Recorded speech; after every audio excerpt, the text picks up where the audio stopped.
Welcome to the Spirit of Discovery cruise ship, which will take you on an unforgettable sea voyage around the Canary Islands. The azure endless ocean, delicious food, the highest service, premium cabins, and a terrible nightmare that you will probably remember for the rest of your life. This is exactly how one luxury trip of the Saga Cruises Company ended last year. Instead of relaxing during the cruise, passengers felt fear and horror, and even had health problems. And that's why. On October 24th, the Spirit of Discovery liner started a 2-week cruise around the Canary Islands.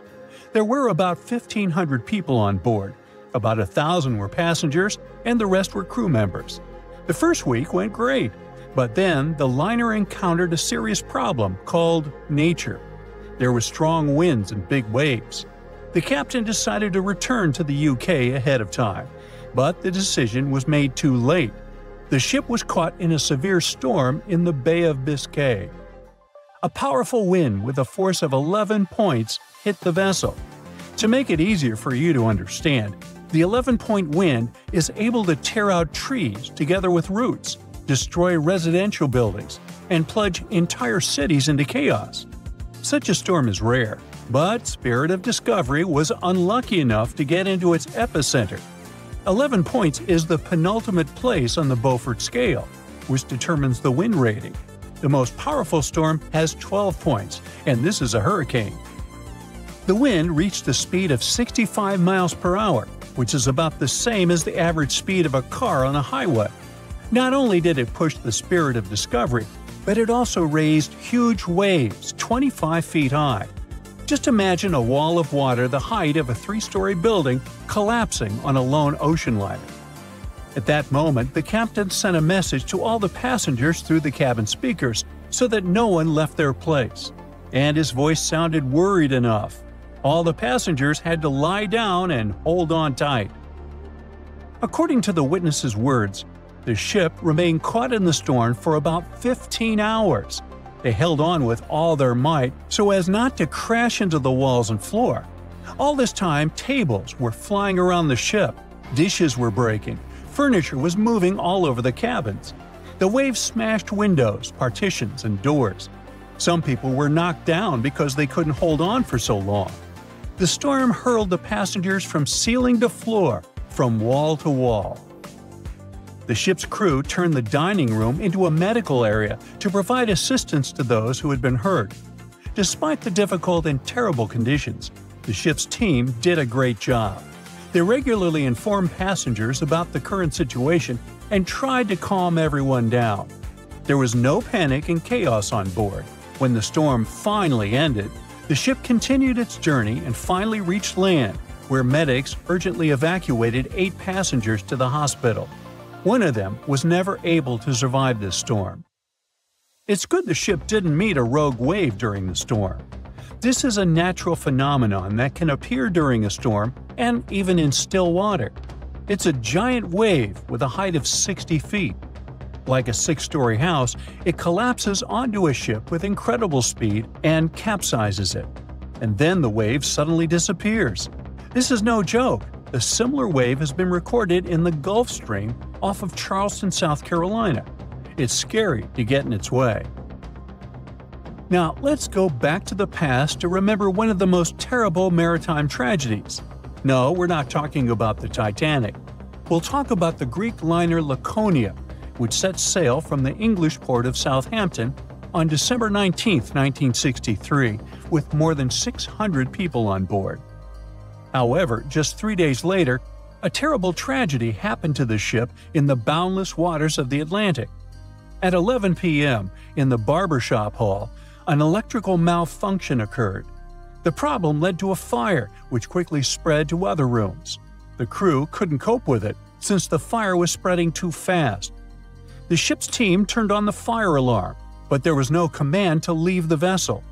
Only 2 hours later, the captain ordered the passengers to evacuate. All this time, people were either relaxing in their cabins or enjoying a party in the ballroom. The crew was probably trying to put out the fire without causing panic.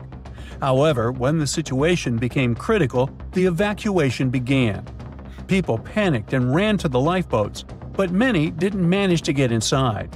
One of them was John Morris. He survived this catastrophe and shared his memories of how he put his family in a lifeboat while he stayed on board the ship. He didn't even have a life jacket. Since there was nowhere to go, the ship's crew opened a bar so that people could relax a little. However, at that moment, boilers began to explode inside the ship, and it became clear the vessel wouldn't stay afloat for too long. John Morris decided to jump into the water right in his tuxedo.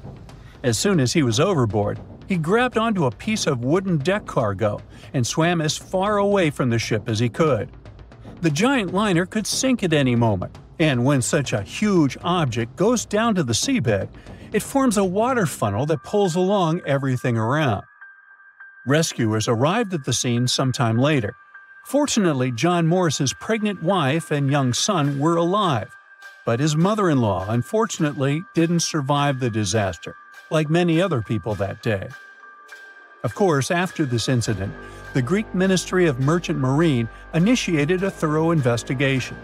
For 2 years, they collected information from passengers and the captain, studied the technical characteristics of the ship, and eventually came to certain conclusions. According to them, the ship's crew gave the evacuation order too late. Not all passengers were able to get into lifeboats, but half of those boats remained on board because of the chaos that prevailed during the evacuation. Several officers of the liner were accused of negligence, but the captain and his first mate received the most criticism. As for John Morris, he stated that he felt himself under protection that day. Another unusual story happened on a cruise ship relatively recently. Spoiler alert, the ship didn't sink, there was no evacuation, and the weather was good. However, for many passengers, this journey became a real challenge. Imagine that you've been working for a long time and saving up money to go on your dream trip on the Celebrity Mercury cruise ship in the Caribbean. You arrive in South Carolina, from where the ship begins its journey. You get on board, looking forward to a week's rest. At first, everything is fine. People are having fun, chefs are cooking delicious dishes, and beautiful daytime landscapes turn into night parties. But then suddenly, many passengers start throwing up. Someone is in a hurry to go to the toilet, and someone stays and vomits right in the halls. The cruise turns into chaos. More and more people feel terrible because of unknown poisoning. You also visited the restaurant and eaten seafood, but fortunately, the disease has avoided you, which can't be said for more than 400 other passengers. Almost every 1 in 4 people on board face gastrointestinal problems. There were almost 2,000 people, and a quarter of them are in bad condition. Crew members do endless cleaning. They wash the deck, give people nausea pills, and ask them not to leave the cabin till the illness passes. The captain sends several samples ashore to determine what caused the poisoning. Unfortunately, the cruise is already ruined, and all the passengers have unpleasant memories. So the company organizing the trip issues certificates that can be used on future cruises. It's not the most pleasant experience, but it's still better than nothing. Now, imagine if, instead of just feeling sick, people got infected with some kind of bacterium that would turn them into zombies. It would be much more exciting and scary. Now, do you think you could survive on such a ship full of zombies? And how would you do that? Tell me about it in the comments. For years, the world's most valuable shipwreck was just a legend, until now. It has finally been found, and among the wreckage was a real treasure worth $1.1 billion. To understand this better, we need to go back to 1622. That year, the mighty Spanish galleon Nuestra Señora de Atocha set sail from Havana, packed with riches belonging both to King Philip IV of Spain and to the wealthy members of the crew. We're talking about gold, silver, copper, and emeralds from Colombia, Peru, Mexico, and Venezuela. The cargo was so large, totaling more than 40 tons, and so vast that it took 2 months to transport it to the ship. The ship was also packed with people. There were 265 people on board. At first, everything went well, but then came the Florida Straits, and trouble. The crew found themselves lost in the night that was not only cold, but also stormy. And before long, they were facing a powerful hurricane. The wind tore the masts apart. Giant waves destroyed the rudder, and soon, the Atocha was sinking toward the darkness of the seabed. The disaster that night meant a huge loss of wealth for King Philip IV, but even worse was the loss of life. Of the original 265 crew members, only 5 survived. They managed to climb up the mizzen of the ship, the only part that remained above water. With all that treasure gone, the Spanish were quick to spring into action and devised a salvage operation. 5 ships were sent to recover the cargo. The plan seemed simple and easy. After all, the hatches were securely locked, so the treasure could still be there. But almost immediately, things went wrong. For example, one of the 5 ships ran aground before it could even begin its journey. In the end, the search dragged on for 60 years, and many factors contributed to the mission's failure. That may not seem so bad today, but back then, divers didn't have the technology or safety equipment that we have today. Exploring the seabed was risky, and more often than not, it led nowhere. While searching for the Atocha, the rescuers found traces of another vessel, the Santa Margarita, the Atocha's sister ship. Another hurricane passed through the region a month after the sinking. The seabed became a jigsaw puzzle with pieces of the ship scattered everywhere. The rescue mission became almost impossible. Over time, the Spanish managed to recover part of the Santa Margarita's cargo, but Atocha's treasure seemed lost forever. Even so, no one forgot that story. Then in 1969, more than 300 years after the sinking, everything began to change. An experienced deep-sea diver, Mel Fisher, stepped in and decided to rewrite history. Mel had already spent a big part of his life at the bottom of the sea. He and his wife even ran a diving school in California. So, Mel gathered his family and moved to the other side of the country. He led a new team of hunters whose mission was clear: to find the lost treasure of the legendary Atocha. They had little more than a boat, some diving equipment, and metal detectors, but that was enough to get them started. They focused on a region called the Matacumbe Keys, mentioned in several 17th century documents. In the first year, they traveled more than 100,000 miles but found absolutely nothing. It seemed like an impossible dream. But Mel still had a card up his sleeve: Eugene Lyon, a historian who would change the course of the search. Eugene delved into the Spanish archives in search of clues about the shipwreck.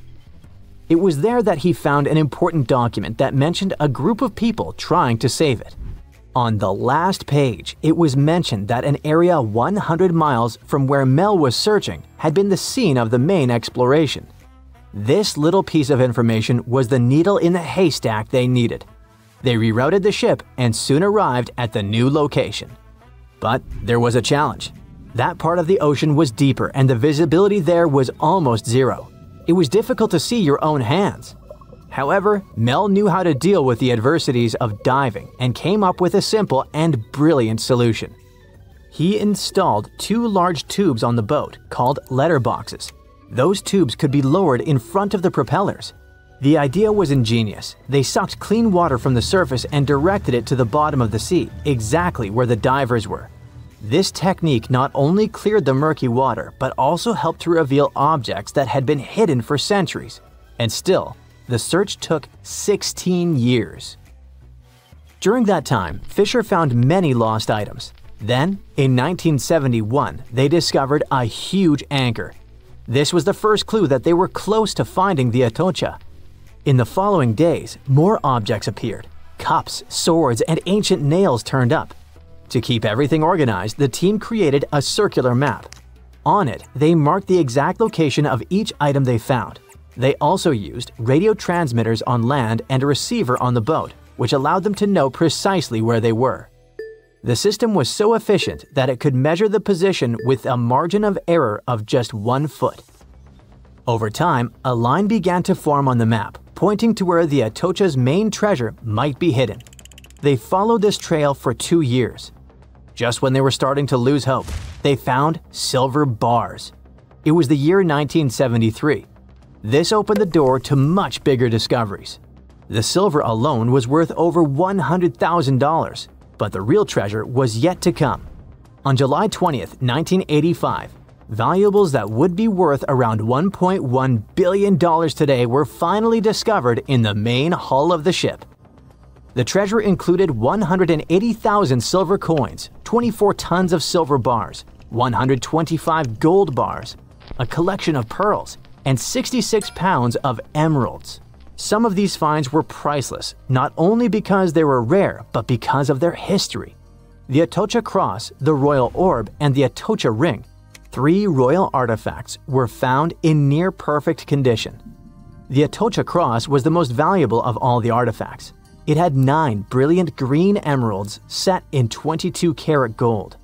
A true treasure from the past, shining once again after centuries underwater. Soon after the discovery, the state of Florida thought, wait a second, we want a piece of that treasure. They went to court, demanding a whopping 25% of the value. A bitter legal battle ensued, and it lasted 8 years. It even went all the way to the Supreme Court. But in the end, treasure hunter Mel emerged victorious. He was even invited to The Tonight Show, showing off a massive gold chain found in the wreckage, wrapped around his waist like a belt. People called it the money chain, and for good reason. The find was so big that the wreck was declared the world's most valuable by the Guinness Book of Records in 2014. After the initial excitement, Mel sold some of the gems, but the bulk of the treasure remained in the family for a while. What was left was auctioned off. No one knows exactly how much the jewels were sold for, but one thing is for sure. Their value has skyrocketed over the years, and it's not just about the sparkle, it's about the legend that lives behind them. Today, these treasures are part of the particular Muzo collection, the largest private collection of the Atocha artifacts in the world. And no, they're not for sale. But the good news is that you can still see them. They're on display, shining brightly in homage to Colombia's rich history and the famous mine from which they came. The people behind them say that these emeralds are as iconic as the rubies of Mogok or the sapphires of Kashmir. And honestly, they're right. On a fine summer night of August 30, 1892, a shipping magnate took his family for a cruise on Lake Superior. They were traveling on the Western Reserve, which was supposed to be one of the safest ships of its day. It was made of a type of steel like that used to construct the infamous Titanic, and it ended up with a similar tragic destiny. The ship broke in two and was found only 132 years later, in 2024. The 300-foot steamship was the first steel-plated freighter on the Great Lakes. One newspaper called it the Inland Greyhound because of how quickly it cut through the water. Peter H. Minch was the owner and inventor of this vehicle, which had been built just 2 years earlier in Cleveland. On the night of its last voyage, the ship set off toward Two Harbors, Minnesota. Minch brought along 5 of his family members: his wife, their 2 kids, his sister-in-law, and his niece. There were also 22 crew members aboard. It was a pleasant and smooth ride while they were sailing across Lake Huron. But as soon as they left Whitefish Bay, the lake turned wild, and the crew had to drop anchor for a while. Later that evening, as they entered Lake Superior around 9 p.m., a fierce summer storm moved in with powerful winds and crashing waves. Then disaster. The ship began to split in two. Within just 10 minutes, the Western Reserve was completely underwater. Everyone managed to get into lifeboats. The Minch family, with some crew members, took the wooden one, and the remaining 10 people got into the metal one. But the storm was so brutal that the metal boats sank right away, and only a few made it into the other lifeboat. That second boat floated for the next 10 hours. A steamship passed by, but didn't notice or hear the people calling for help. Around 7 o'clock the next morning, the lifeboat got within a mile of shore near Deer Park, Michigan. They were so close to safety, but sadly, the lifeboat flipped too, and they all ended up in the freezing water. The only survivor of this tragedy was 24-year-old Harry Stewart, the ship's wheelsman. He swam a full mile through the freezing water and made it to shore, almost unconscious but alive. He later mentioned he survived only thanks to a heavy-knit, close-fitting pea jacket. The Western Reserve was lost for over 100 years until a couple of determined explorers finally tracked it down. They spent over 2 years searching non-stop for the wreck off Michigan's Upper Peninsula. Daryl and Dan Ertl found it using a side-scan sonar that looks half a mile out on each side. One day, they saw a tiny blip on the left side of the scan. It was small, but Daryl measured the shadow, noticed that it was about 40 feet tall, and realized it must be something important.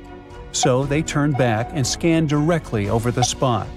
They saw cargo hatches and the wreck that looked like the ship had snapped in two, with one half lying on top of the other in an almost impossible position. Each piece measured around 150 feet long, and once they checked the width, they knew for sure that they had just found the legendary Western Reserve. Historians are still not sure why the vessel, that was supposed to be unsinkable, suddenly snapped in half, but they have a few solid theories. One idea is something called hogging. It happens when the ship rides up over a giant wave and the bow and stern are left hanging in the air, with nothing underneath to support them. That puts a large amount of pressure on the middle, and it bends down like a stick when you're pulling both ends. Another plausible reason concerns the steel the vessel was made of. Back then, steel was the hot new substitute for iron. But quality control wasn't perfect. Some steel plates weren't made very well, which could have caused a serious weak point in the ship's body. There's also the chance that the ship didn't have enough ballast, which is the weight used to keep it stable, or maybe it wasn't balanced correctly. Sadly, just 8 weeks after the Western Reserve tragedy, another vessel that had been built at the same time with similar mill runs of steel plate repeated the destiny of its twin.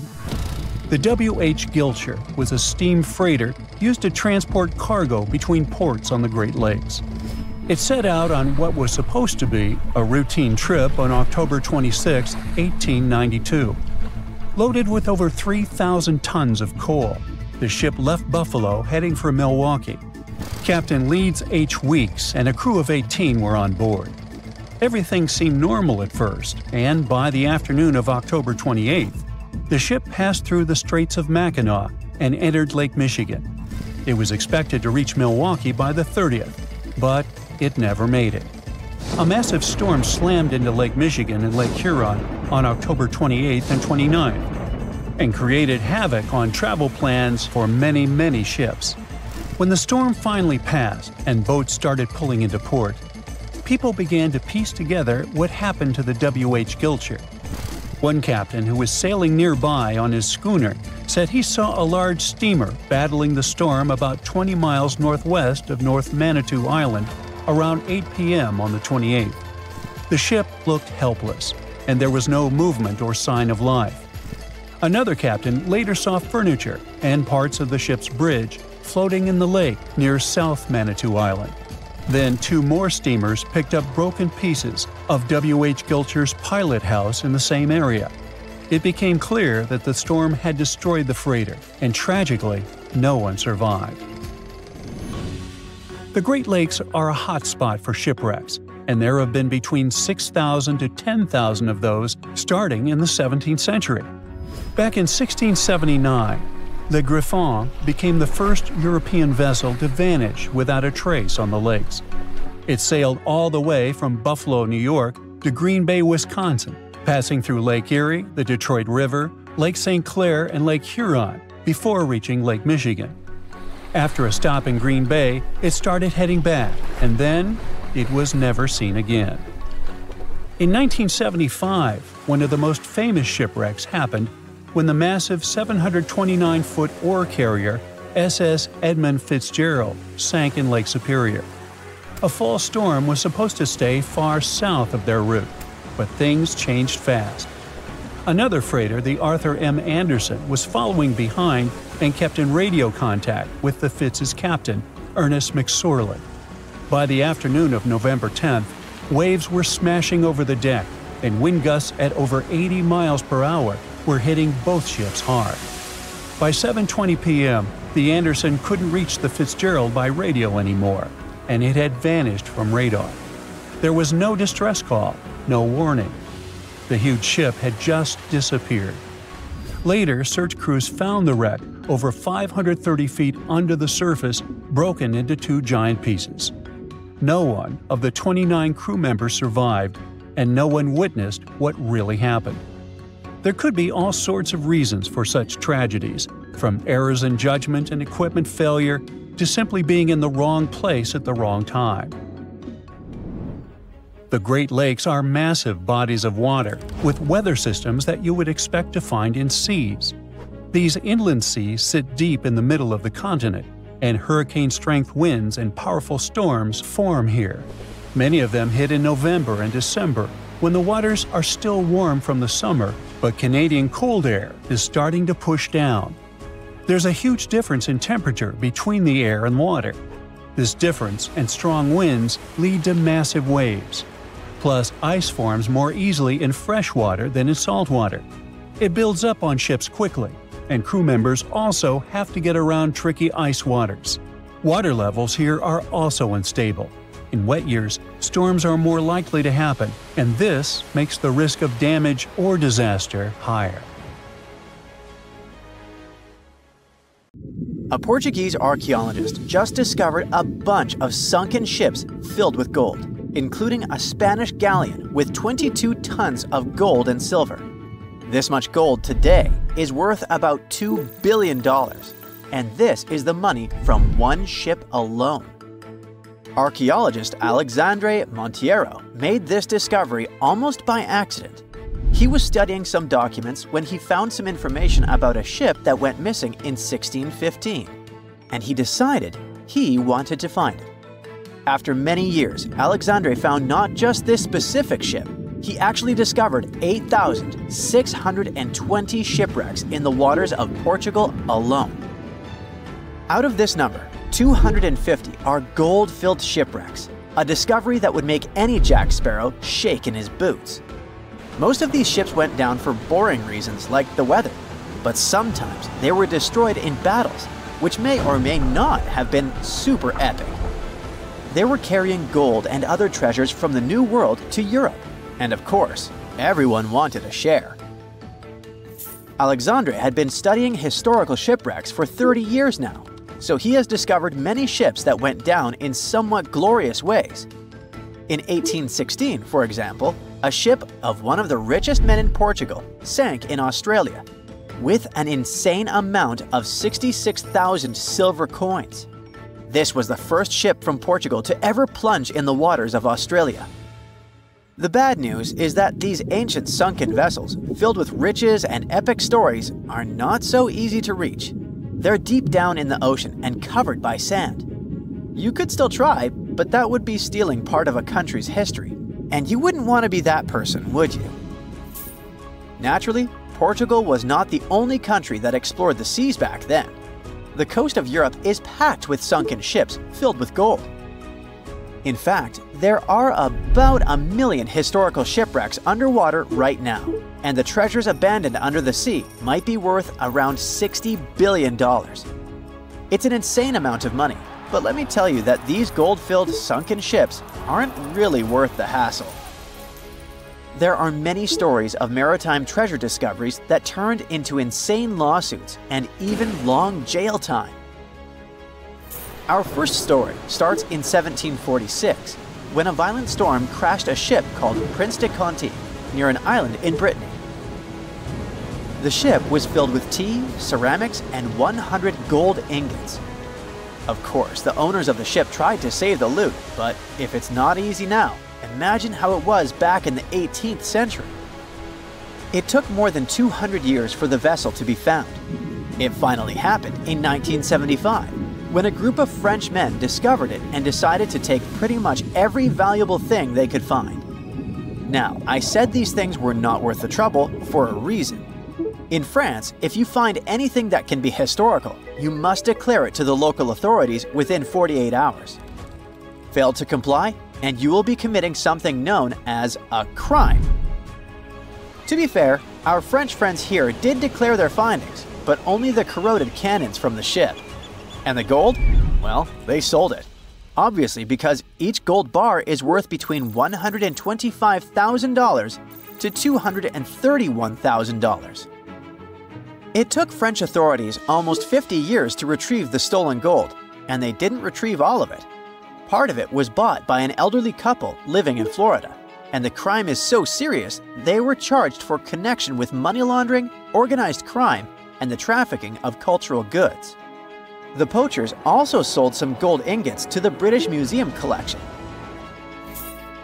Now, let's go back to the 1850s, when a steamer called SS Central America traveled from Panama to California and back again. This was during the Californian Gold Rush, a time when 300,000 people moved to California to dig for gold. Because the travel route was not easy breezy, people needed to carry their gold around on big ships. This is where our friend SS Central America comes in. In 1857, the ship had 578 people on board and about 10 tons of gold. Very few survived, and around $100 to $150 million in gold went down with the ship. All of this explains why in 1988, a group of investors from Columbus decided to finance a research project to find this ship. The research was led by a guy named Tommy Thompson. Tommy was really crazy about the idea of finding this sunken ship filled with gold.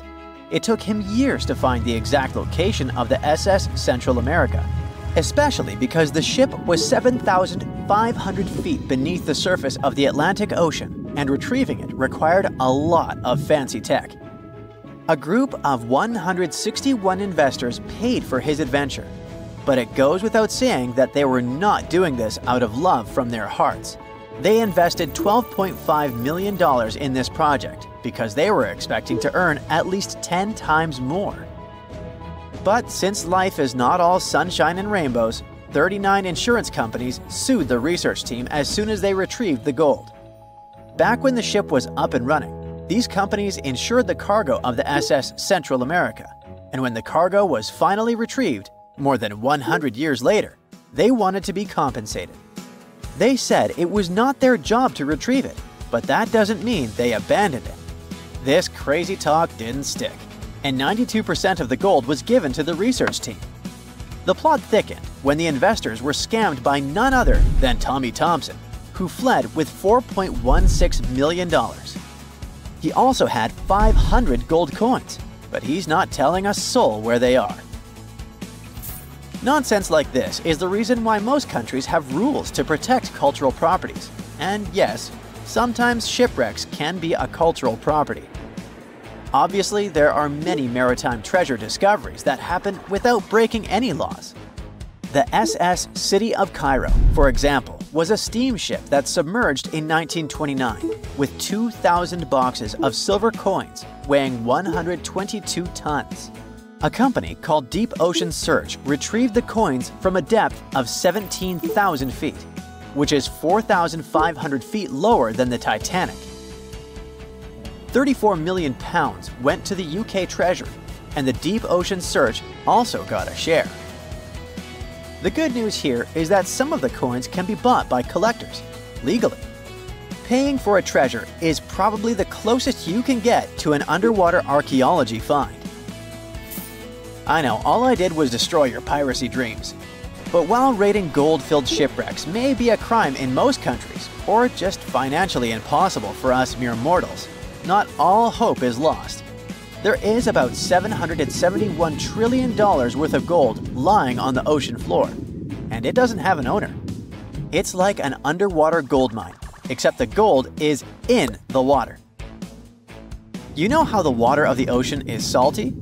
Well, the gold gets mixed with the minerals in the water, so it's not like you stumble upon a gold nugget on the beach. Each liter of ocean water has 13 billionths of a gram of gold, and it's very difficult to extract such tiny particles of gold from the water. But that doesn't mean people haven't tried, and, of course, there's been a scam here too. In the 1890s, a guy claimed he had invented a thing that would suck gold from the seawater. When he got enough money, he fled the country with the cash. If you really want to get some gold, you could try to extract it from the Earth's core, which has 1.6 quadrillion tons of gold. There's 16 times more gold in the Earth's core than what humans have mined in the whole of history.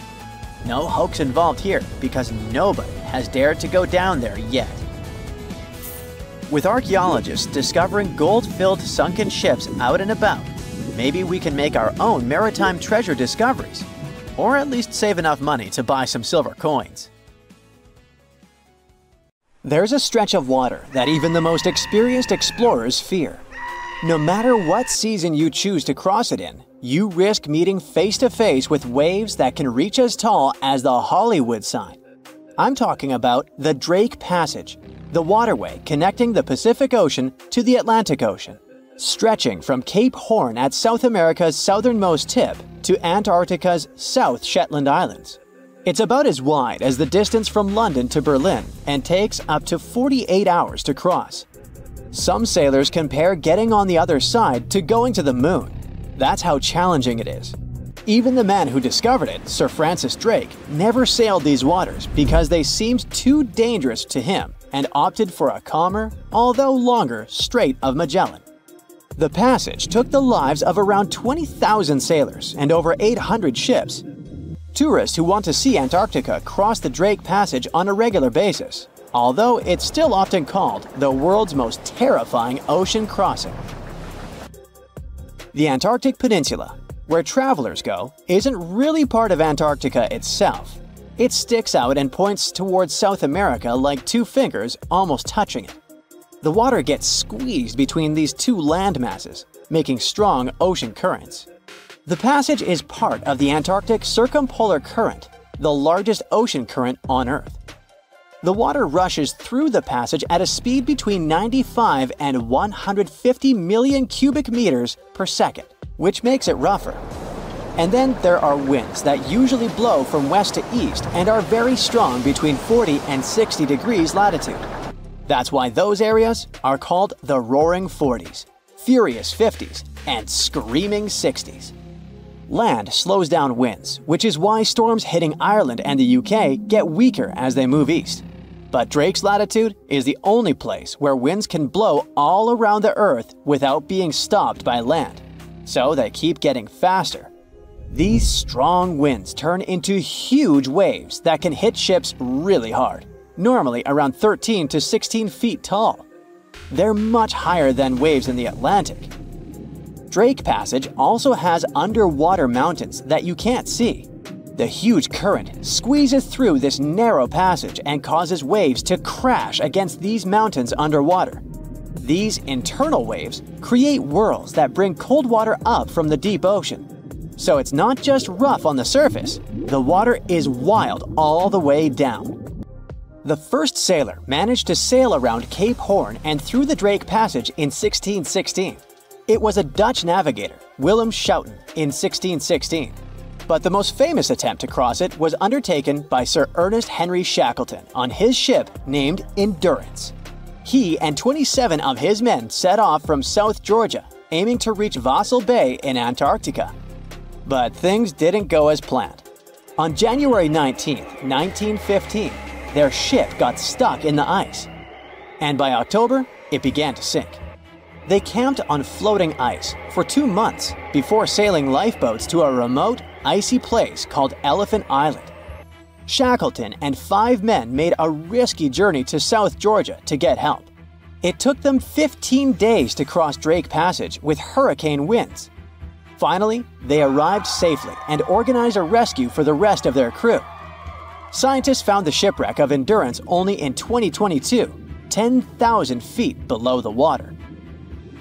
In December of 2019, 6 fearless athletes decided to cross the Drake Passage by rowing a boat for the first time in history. It took them 12 days of non-stop rowing with a 90-minute rotation of rowers. They managed to do it, and it was probably the hardest possible way to cross the passage. The athletes mentioned it was cold, wet, and dirty, and the waves hit them like walls. The weather in the Drake Passage changes a lot, but ship captains can always see it coming and change their path. They will move the departure time to have a safety margin and not to get stuck in the middle of the passage in the worst possible conditions. Sometimes, the journey will be smooth and calm, and they call it Drake Lake. Other times, people on the ship will feel rough waves, which is called Drake Shake. Some experienced captains who often cross the passage say that the Drake Lake effect happens once in every 10 crossings, and they see the Drake Shake once or twice in every 10 journeys. A schooner or a kayak will probably not survive the journey among giant waves, but modest vessels and cruise ships have sturdy hulls and advanced stabilizing mechanisms. So, the journey isn't that dangerous anymore, but still, it's quite an adventure, especially if you're seasick. If you don't feel like risking it but want to travel from the Pacific Ocean to the Atlantic Ocean by water the fast way, the Panama Canal is waiting for you. People first started thinking about making a water path across Panama in the 16th century. Back then, a Spanish explorer found out that only a thin piece of land separated the two oceans. But it seemed impossible to build it because of the mountains and thick jungle, so the idea had to wait a couple of centuries. Finally, in 1880, France, led by the man who built the Suez Canal in Egypt, tried to make the canal. But the people who started the construction soon found out it was much harder than it looked on a map. The land in Panama was one of the toughest and most dangerous places to dig a big waterway. Workers had to literally move huge mountains in a jungle full of snakes, where it was really hot and rainy. During the wet season, heavy rain turned rivers into wild rapids and soaked the workers. Sometimes, they didn't see the sun for 2 weeks, and their clothes stayed wet all the time. Big rocks were falling, and tiny mosquitoes that carried malaria made people very sick. And then, an earthquake happened on top of everything. They were losing thousands of people. That's why France decided to abandon the project after 7 years. Then, the United States bought the French assets in the canal zone and finished it by 1914. It cost the US around $375 million. The 50-mile-long passage of water saves ships traveling between New York and San Francisco 7,872 miles. Around 14,000 ships use it every year and pay around $1.8 million in tolls. So it looks like it all paid off. Another challenging waterway in this part of the world is the Amazon River. It's around 4,300 miles long and flows through 3 countries with over 30 million people living in its basin. But there isn't a single bridge across it. The river has many marshes and soft soils, so engineers would need to build very long bridges and very deep foundations, which costs a lot of money. Building bridges over deep water is tough, but in other places in the world, engineers can use things like floating platforms to help. The river's path and water levels change a lot during the year. During the dry season from June to November, the river is usually 2 to 6 miles wide. But in the wet season from December to April, the river can become as wide as 30 miles. And the water level can rise by 50 feet. That's why they can't build floating bridges or pontoons. The riverbanks are made of soft dirt that moves and erodes with the seasons, and it makes things even harder. It would have to be an absolutely unique project to overcome all these challenges. Luckily, there's no pressing need for a bridge across the Amazon right now.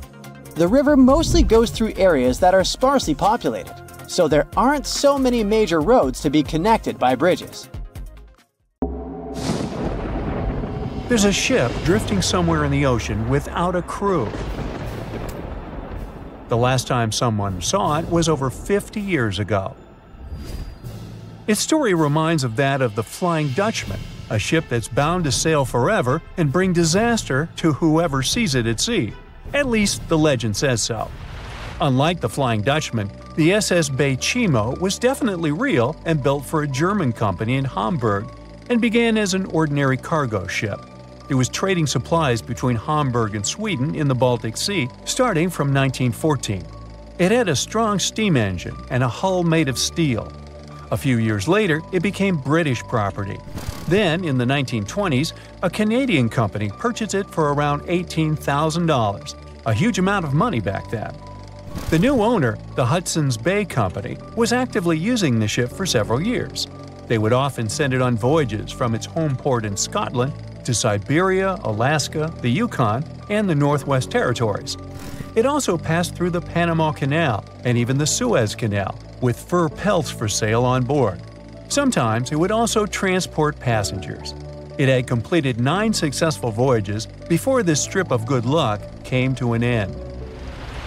Starting from the 1930s, SS Beichimo would have trouble with ice and storms. When it first got trapped in ice in October of 1931, some of the crew managed to escape to Alaska. 15 of 22 sailors decided to stay with their vessel and try to save it. They had furs and other valuable cargo worth around $58,000 aboard. The company sent them supplies to survive the winter. They set camp near the ship out of the hatches, tarpaulins, and other materials, and offloaded the cargo. At the end of November, a blizzard rushed through the area, and it seemed like it had taken the ship with it. The ice platform had survived, but the ship broke free. Some of the crew members were sure it had sunk. But soon after, they heard from one of the locals who had spotted their ship around 45 miles away from their camp. The crew moved on with their lives, and the ship started its journey as a runaway vessel. People would spot SS Beichimo once a year or so, all the way until 1965. It was mostly spotted off the coast of Alaska.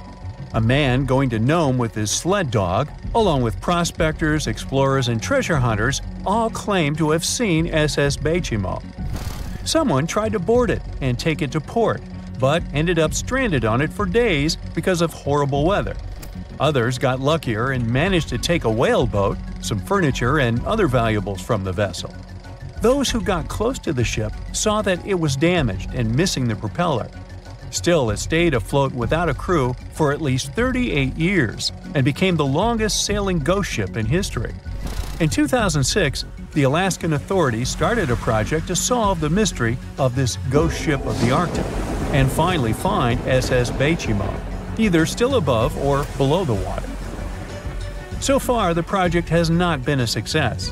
SS Beichimo remains one of the estimated 4,000 ships that have disappeared off Alaskan shores.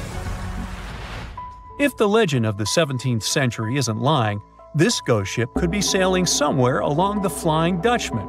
It belonged to the Dutch East India Company. Its captain managed to do the impossible for that time and sailed from Holland to Indonesia in only 3 months.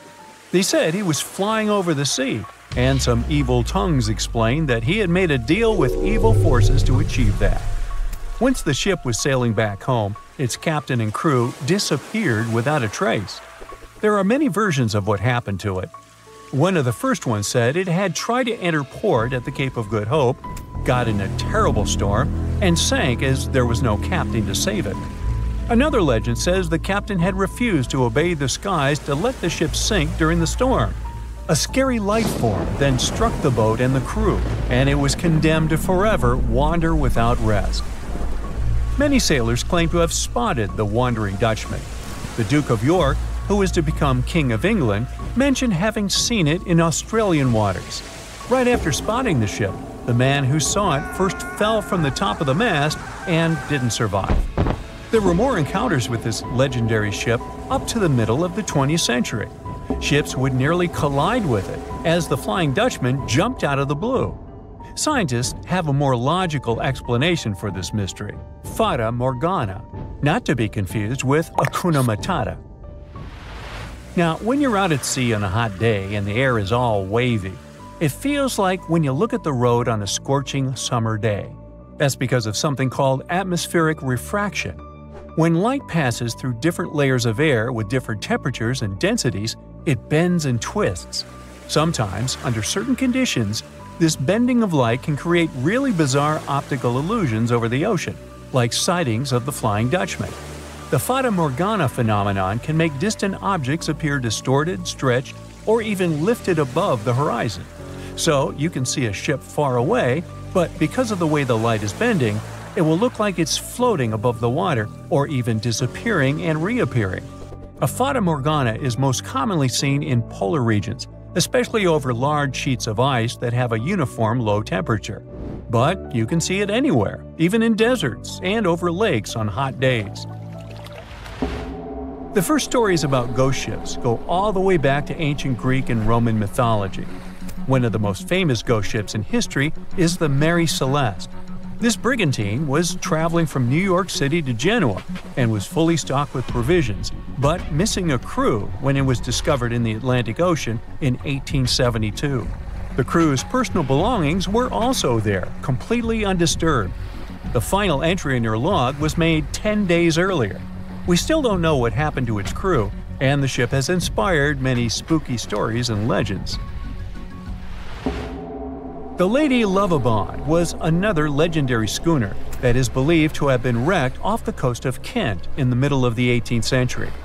The story tells that the ship's captain, Simon Reed, had just got married and took his bride on board for a celebratory cruise, despite the superstition that it could bring bad luck. They were on their way to Portugal when the first mate, who is also in love with the captain's new wife, went mad because of jealousy, attacked another crew member, and then took over the wheel and steered the ship straight into the dreaded Goodwin Sands. No one aboard survived, and the schooner is said to reappear as a ghost vessel every 50 years. In present times, many vessels become abandoned and turned into ghost ships intentionally.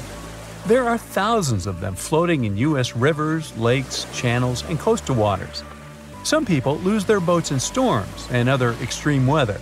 Others have to abandon their boats because maintaining them can cost 10% of the boat's price. Plus, docking a vessel can add up to several $1,000s every year.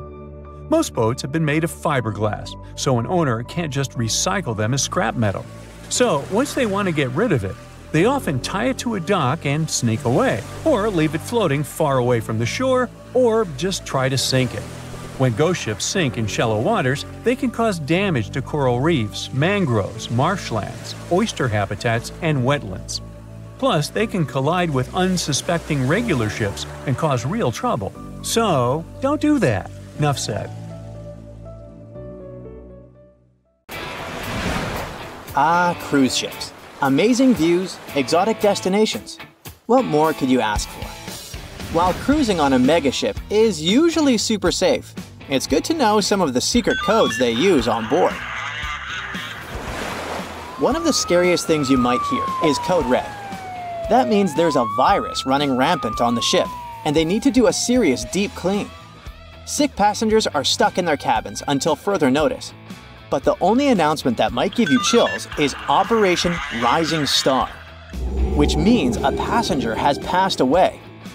On a lighter note, Operation Bright Star, not to be confused with Brightside, refers to a less critical medical emergency. If you hear PVI, that stands for a public vomiting incident. Yep, you heard that right. Some cruise lines have their own versions of this and just yell Purell, Purell, Purell to get the crew moving. There are tons of codes to keep track of, and let's be real, it's hard to remember them all, especially if you're not cruising all the time. So, here's a quick tip. If there's a fire or other emergency, you'll hear a general alarm bell. That means 7 or more short blasts of the ship's whistle, followed by 1 long blast. That's your cue to head to the muster station. Cruise ships are packed with unexpected features that many folks, especially first-timers, might not realize. Some of these floating hotels are massive, almost like small cities. While it's pretty easy to get the hang of all the fun stuff, think water parks, tattoo shops, and tons of dining options, there's also a whole hidden world below the decks that remains a bit of a mystery. So in most cases, there's a morgue, which makes sense as you never know when you hear Operation Rising Star. With millions of passengers cruising every year, it's sadly not uncommon for people to pass away on board. Because of this, many ships are equipped with a morgue and extra body bags just in case.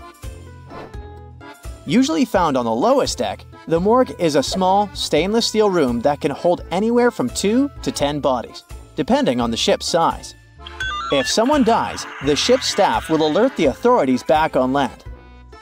A medical team will check things out and then move the body to the morgue until arrangements can be made.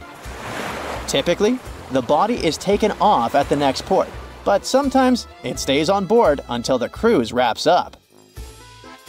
Okay, and what if there's a real criminal aboard? Spoiler alert, you won't find any police on a cruise ship, but most of them still have a small jail, often called the brig.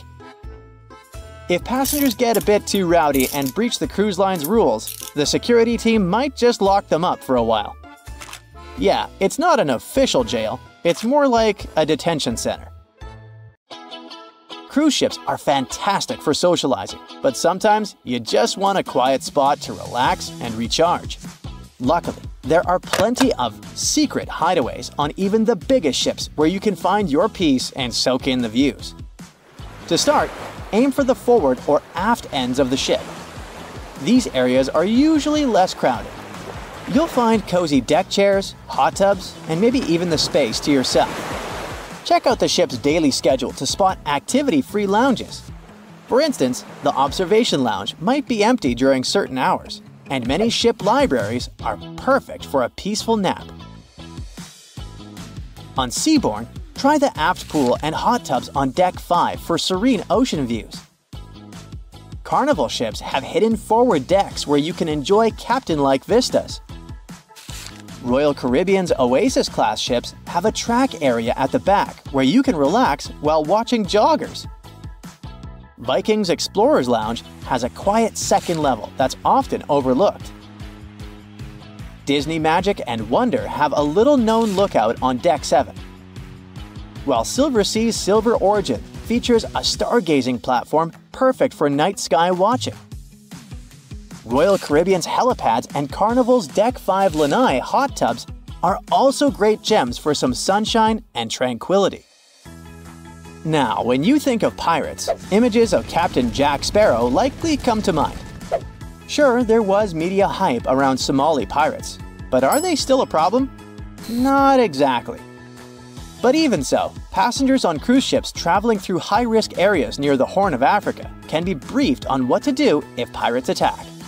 To keep things safe, outdoor activities must be shut down after dark. Cabin lights are better to be dimmed, and passengers are normally told to stay inside their rooms if warned of a potential attack. Despite this, the risk to cruise ships remains low. There's never been a successful attack on one.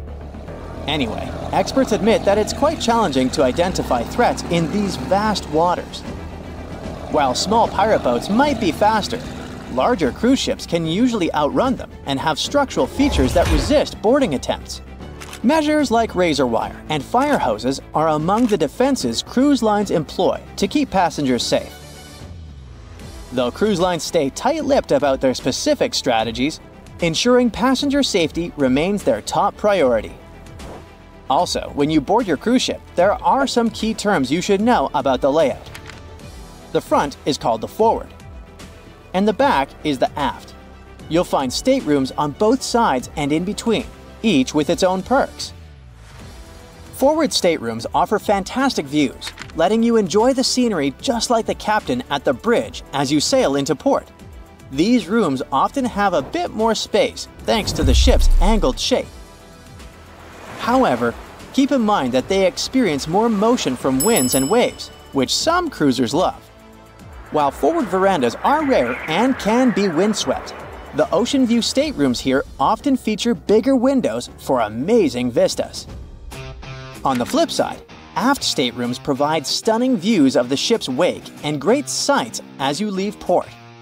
These rooms also typically have larger verandas, sometimes L-shaped, perfect for relaxing. Many dining options are also found towards the aft, making mealtime convenient. Just know that these rooms can be a bit further from elevators, requiring some extra walking. Don't forget to check the ship's deck plan before booking. If noise is a concern, avoid staterooms near busy areas. And finally, higher decks are usually pricier but offer better views and access to pool decks. Hey, you know how I-95 is one of the most crowded highways in the US? Well, there's also an I-95 on cruise ships, but it's just a hallway. This I-95 is down on Deck 0, and that's where the crew is hustling away under your feet. It's the crew's lifeline, where they do their laundry, hit up the nurse if needed, transfer your luggage, and sneak back into their tiny cabins for a breather. Now, if you romanticize working on a ship, let me try to talk you out of it, especially if you're into food. You won't be treated for leftover stuff. These are just rumors circulating online. It's true that the food isn't as luxurious as for passengers, but it's still quite okay. And if someone from the crew wants to treat themselves to something special, they can make a trip to a grocery store at a port to stock up on their favorite snacks to enjoy in their cabins. Yep, the crew members literally live on a ship. Their rooms are tiny and don't even have windows. Picture a bunk bed crammed into a space where the top bunk is so close to the ceiling, you end up bumping your head every morning. They have a tiny closet and just 2 drawers, which means you can only fit a couple of outfits. And what about bathrooms, you may ask? They're so cramped, you could sit on the toilet, take a shower, and brush your teeth all at the same time if you really wanted to. As for sleep, they don't really sleep at night. Instead, they catch cat naps throughout the day. It's tough to squeeze in a full night's sleep when shifts can last over 12 hours, and any free time usually goes to traveling, eating, or partying. 2 sailors were traveling not far from the infamous Bermuda Triangle when they noticed a boat that seemed to be moving by itself. The sails on it were down and the motor wasn't running. One of the men was Matt Rutherford, the first man to ever sail non-stop on his own around North and South America, who has seen a lot during his voyages. But this one was spooky even for him. An awfully abandoned boat that could be hiding scary things inside. Rutherford still decided to approach and inspect the vessel to see if there was someone aboard who needed help. This story happened in 2013, but the sailors waited for 10 years before they published the footage. The ghost ship, which turned out to be named Wolfhound, looked like an upscale one, and it probably cost hundreds of thousands of dollars. It seemed like whoever abandoned it was leaving in a rush. There were clothes and other personal belongings all over the main cabin. Some parts of the ceiling had fallen and some drawers had popped open. Rutherford was afraid to open doors in cabins, so he carefully searched the boat step by step, and luckily found no people who would need help. The sailors decided to tow the ghost ship back to Bermuda. It wasn't easy because Wolfhound was bigger and heavier than their boat. After days at sea, the crew was running low on fuel and asked a passing freighter to stop and give them some gas. They kept pulling Wolfhound with just sail power until the tow line got wrapped around the rudder, and they realized they could get stranded in the Bermuda Triangle. So they had to abandon the ship. After another 23 days in the Atlantic, they finally reached Bermuda. As it turned out later, the mysterious ghost ship belonged to an Irish yacht club member. It got caught in a storm with waves that were 20 feet high and super strong winds, and couldn't continue its voyage. A Greek cargo ship rescued the crew, but they had to leave the ship. Rutherford and his crew found the yacht 9 weeks later. Wolfhound is one of more than 50 ships and 20 planes that disappeared in the Bermuda Triangle since the mid-19th century. The first ship, at least officially documented, was the USS Pickering. It departed from Delaware to the West Indies in 1800. There were 70 people aboard. No one ever heard anything from them ever since. And perhaps we'll never know what exactly happened to them and where the ship is now. The largest ship that has ever disappeared in this mysterious area is the USS Cyclops. In March 1918, carrying a crew of 306 people, the USS Cyclops left Barbados and headed home to Baltimore. It had tons of dense manganese ore on board, which was used in steelmaking. Something happened during its 9-day voyage when it was passing through the Bermuda Triangle. The last message from Cyclops said, "Weather fair, all well," and then it disappeared forever, without even an SOS signal. Another ship that the Bermuda Triangle supposedly took forever was the Cotopaxi in 1925. It was loaded with coal and had a crew of 32 people on board. Its trip was supposed to go from Charleston, South Carolina to Havana, Cuba, But something went wrong, and the ship disappeared. Recently, scientists discovered that the Cotopaxi was lying at the bottom of the ocean, about 35 miles from St. Augustine, Florida. Divers who like to go down to the wreck nicknamed this spot the Bear Wreck, but didn't realize they were exploring the remains of the Cotopaxi. One of them, Michael Barnett, was trying to identify the wreck for over 15 years. He carefully measured different parts of the shipwreck that survived underwater with his team. When they compared these measurements with old blueprints of the Cotopaxi, they saw that everything matched up perfectly. The size and position of the boilers were exactly as described in the blueprints. This helped them confirm that they had found the Cotopaxi, and it looks like there was nothing mysterious about its disappearance. It was a combo of bad maintenance, poor care, and rough weather. Many of the hatches used to access the cargo hold where the coal was stored were either broken or missing. This meant that if the ship ran into a storm, water would easily get into the cargo hold, and the ship would get unstable and sink. As the Cotopaxi sailed off the coast of Florida, it met a tropical storm. Just before it disappeared, it sent out a distress call. It was near St. Augustine, so all the puzzle pieces fell into one place. People have come up with all kinds of ideas to explain what might be happening in the Bermuda Triangle. The wildest one is that spaceships from other planets are taking these ships and planes away. Or maybe it has something to do with the lost city of Atlantis, a legendary underwater city. But there are also more rational explanations, such as the fact that this area often has wild and unpredictable weather, with sudden storms and water spouts. For hundreds and hundreds of years, sailors have told stories about giant rogue waves that seem to come out of nowhere in the open ocean. It sounded like a tale in the past, but in the last 20 years, satellites have spotted these freak waves, some of them reaching over 100 feet tall.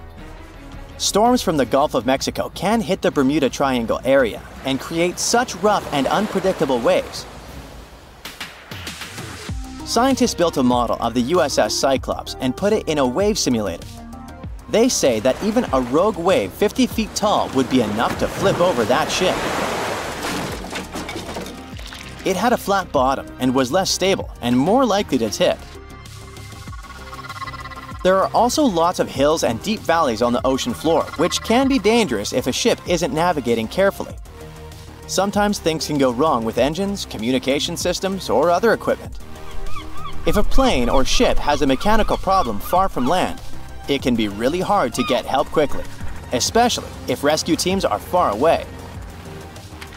The Bermuda Triangle also has magnetic anomalies, so in some parts of it, the compass might point in the wrong direction. And then there are human mistakes, like misjudging distances, making wrong turns, or not listening carefully to directions. This is what happened to Flight 19, a group of planes that went missing. The leader of the flight, Lieutenant Charles Taylor, decided to fly into bad weather without all the equipment they needed. He was also tired, so it was really hard for him to make good decisions. Disappearances in the Bermuda Triangle don't really happen more often than in other parts of the Atlantic Ocean, where a lot of ships and planes travel. They just attract more attention and talks. You still won't find the Bermuda Triangle on any map, and it doesn't have official borders. So we might never be able to solve its mystery because we can't be sure it even exists. But maybe we need to be worried about another Bermuda Triangle, the one up in space. This space triangle doesn't make things completely disappear, but it messes with the equipment on the spacecraft, causing glitches and makes things stop working for a while. The Bermuda Triangle of Space, which is more officially known as the South Atlantic Anomaly, is a unique area above the Earth that stretches over parts of South America and Africa, from Chile all the way to Zimbabwe. It sits right where a part of Earth's magnetic shield is weaker than usual. When a satellite passes through this area, thousands of high-energy particles, especially protons, hit every square inch of it every second. To keep satellites safe from this radiation, space agencies often put them in sleep mode when they pass through the SAA. The Hubble Space Telescope passes through the SAA about 10 times a day and spends about 15% of its time in sleep mode because of this anomaly. Even astronauts on the International Space Station, ISS, which also travels near this zone, have to be careful about radiation. Parts of the ISS, like the kitchen and sleeping areas, have extra shielding to protect them. The movie Jaws came out in 1975, and since then, people have been terrified of sharks. Some people fear seeing a great white's head come out of their showers, not to mention the fear of running into one at your local pool. Of course, none of this is actually possible, but some other scary shark stuff is. Like, yes, sharks can attack boats. They probably won't sink one. It depends on the size of the shark and the size of the boat. Today, we're diving deep into the facts and myths about the sea's biggest predator. It was the year 1953. On a typical July morning, two fishers set out on their daily lobster harvest. They took their white-hulled dory out to sea off the coast of Cape Breton Island in Nova Scotia, Canada. Since it was the lobster season, the sea was dotted with several dories spread out across the water. But that day, something strange happened. As soon as they put the dory at sea, they noticed a large dorsal fin chasing after their boat. They were surprised to see that the shark would follow their boat's every move. For an entire week, they took out their white dory from the harbor, and the shark followed them around. Until one morning, as the men were alone at sea, the shark charged at full speed at the boat and smashed a 7-inch hole in its bottom. The boat turned over, and both men fell into the water. The shark didn't come after the men, though. Instead, it swam away and disappeared for good. To clarify, a dory is a small, fragile boat usually measuring 16 to 23 feet long. So how long did that shark need to be in order to sink it? Well, as soon as the boat was retrieved from the ocean, researchers found something interesting. One of the shark's teeth was found stuck in the hull. According to Harvard experts that analyzed the tooth, it most certainly belonged to a 12-foot white shark that weighed around 1,200 pounds. One thing intrigues scientists a whole lot. The great white didn't seem to be interested in the man aboard, but rather in the boat itself. The question is, why? Some people suppose that this great white followed the dory around because it was white, and the animal probably thought it was some big white mammal. It's not the first boat a shark has attacked. You see, sharks don't attempt to sink boats because they're mean and evil. Rather, it's due to murky waters and hard materials that make them mistake inanimate objects for their usual lunch menu. But that's not what we've learned from popular culture. In Jaws, the protagonist shark managed to poke several holes in the orca as it rammed the boat. The orca was a Nova Scotia-style fishing boat made out of wood planks. It wasn't a huge boat, so it seemed plausible that a great white could ram it. But, according to Mythbusters, that's very far from the truth. A great white swimming at its maximum speed wouldn't be able to take down a medium-sized fishing vessel. The same goes for bigger boats. Some bull sharks or great whites can turn over smaller vessels, though, like kayaks or small boats. If this happens, it's most likely because they think it's a sea mammal and nudge it before taking the first bite. No scientist can say for sure why they do this, only that it's usually a misunderstanding on behalf of the animal. The Shark Research Committee, a nonprofit scientific research organization, has documented a lot of shark attacks on inanimate objects and is trying to answer that question more thoroughly. So far, they've observed several attacks on objects such as crab trap buoys and inflatable float bags. The website has also registered 2 famous attacks on boats.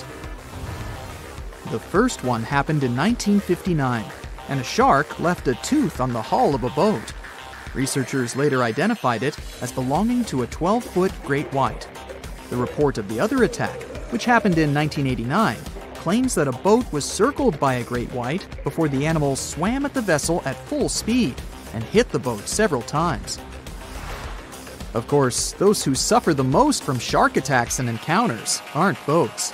It's surfers. As far as we know, surfers look like giant wobbly seals from the shark's perspective. According to the Shark Research Committee, there have been 41 confirmed shark attacks on surfers on the west coast of North America over the course of the last century. So, should we be so afraid of sharks after all? Let's learn more about these magnificent sea creatures. Off the top of your head, how many shark species can you name? 4, 8, 10? Well, there are over 500 species of sharks swimming in the ocean. They vary from tiny specimens, about the size of a human hand, to up to 39-foot-long creatures. The largest species of shark are actually not great whites, but whale sharks. And even those are small compared to the great megalodon. This ancient creature that lived around 20 million years ago reached an unimaginable length of 60 feet. By comparison, that's the same as 2 to 3 buses placed one after another. I wouldn't swim in megalodon-infested waters even if you dared me, that's for sure. We know that sharks are very good hunters, but why is that so? Their bodies seem to have been strategically built for speed. Instead of having a bone skeleton, like us humans, sharks have a cartilage skeleton, which makes them much lighter and also super fast swimmers. Each species of shark hunts depending on its nutritional needs. So, shark species that grow to an average of 3 feet have a diet based on fish. The ones that grow bigger start feeding off of bigger sea animals, such as sea lions and seals. Throughout their lives, some species of shark can shed over 30,000 teeth.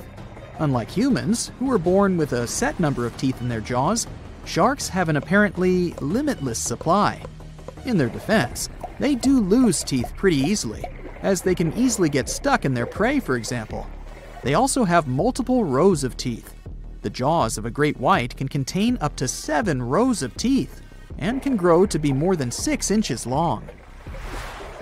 And since we're speaking of great whites, the most feared shark species roaming the oceans, this is ray. Ray is an adult white shark. He can swim up to 50 miles a day, so he needs a lot of fat in order to keep his body functioning. Funny thing about Ray, when he opens his jaws to hunt, his eyes roll back together with his head, so his sight is hindered when he's taking a bite. Now, he does like it when the water is murky and underwater visibility is low. That's because it makes it harder for his prey to spot him coming. These conditions can make it easier for him to grab that yummy seal. But this can also make it easy for him to mistake a random boat for lunch and end up scaring some humans. Some Hollywood movies love to portray sharks as having superpowers. Although they're not innately cruel, one species of shark does have something that can be considered bizarre. Hammerhead sharks, one of the most dangerous species of sharks, have a sort of sixth sense. Inside their heads, they have electroreceptor organs called ampullae of Lorenzini. These organs allow sharks to detect the electromagnetic fields of all living things in the ocean. This ups their hunting abilities to another level. They can even find prey hidden in the sand because they sense its electromagnetic field. You should know one thing. If a shark lives in a balanced ecosystem, it won't feel the need to attack unknown things. These animals are curious, though, so maybe we should cut them some slack when they bite a piece off a random boat. No matter what happens, don't stop! We almost got it! 2 treasure seekers are digging frozen ground in a cornfield at night. It's raining hard, lightning is flashing, but these 2 guys keep working.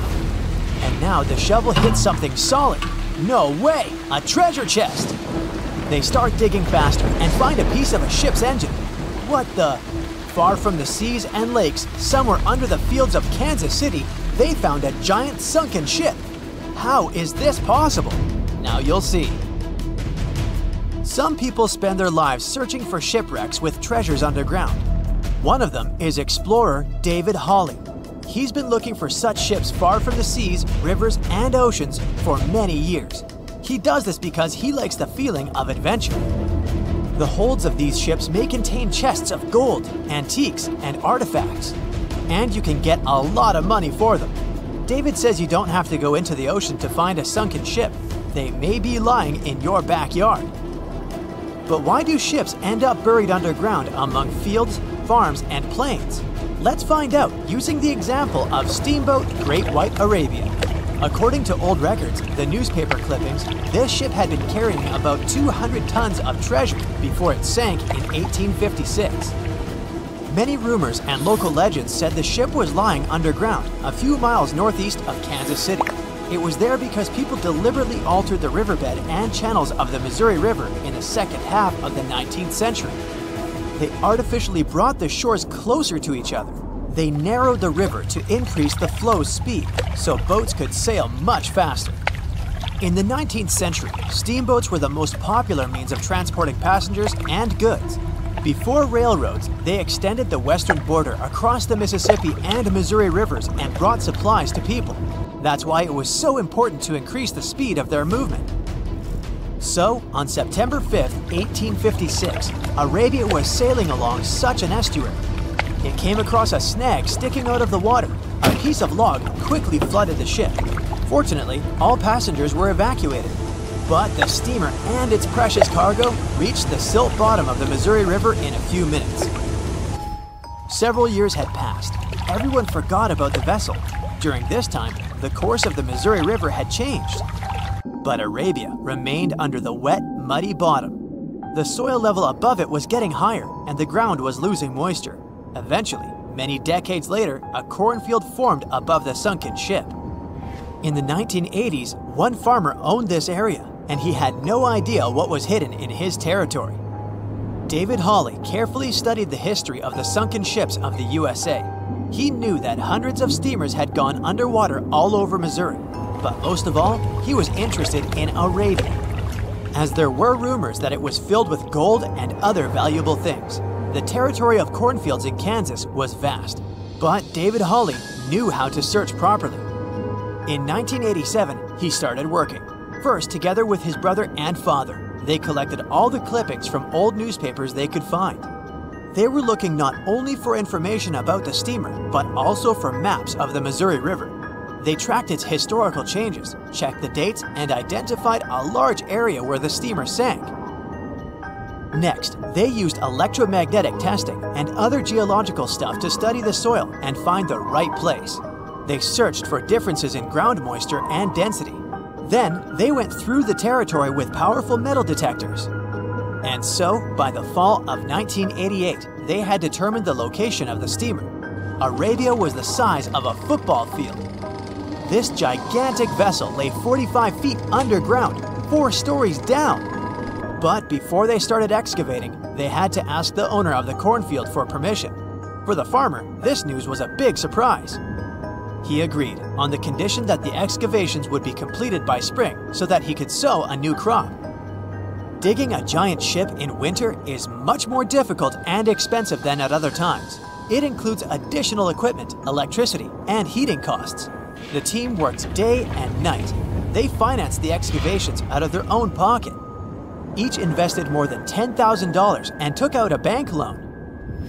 Finally, they noticed the first details of the ship. The shovels hit the huge engine boilers and the deck. The goal had been achieved. Most of the cargo lying inside the sunken ships is covered with rust, shells, mud, and is badly damaged. The contents of Arabia were in excellent condition, considering that the ship had sunk 130 years prior. Unfortunately, they didn't find the chests of gold. Still, they got several tons of other valuable cargo, household items of people who lived in the middle of the 19th century. It was a time capsule. The ship was carrying supplies for hundreds and thousands of people, and all these things were perfectly preserved. For example, they could clearly see the brand stamp Goodyear Rubber Company on one rubber shoe. The longer the excavations continued, the more things David and his team found. In the barrels, they found plates from the 19th century. They were intact and usable. Also, there were clean clothes, thousands of pairs of shoes, harpoons, frying pans, and umbrellas. The ship was carrying cargo to supply about 16 small towns. Yes, it's not gold, but such artifacts are also precious. The contents of the ship could be worth millions. However, the crew wasn't going to sell these things. They made a museum on the site of a former fruit market in Kansas City. If you go there, you will immediately feel like you're in a department store of the 19th century. There are thousands of items in good condition. Even the matches here are dry enough to light up. It took David many years to present the entire collection from the steamship. He values each of the items and doesn't want to sell them.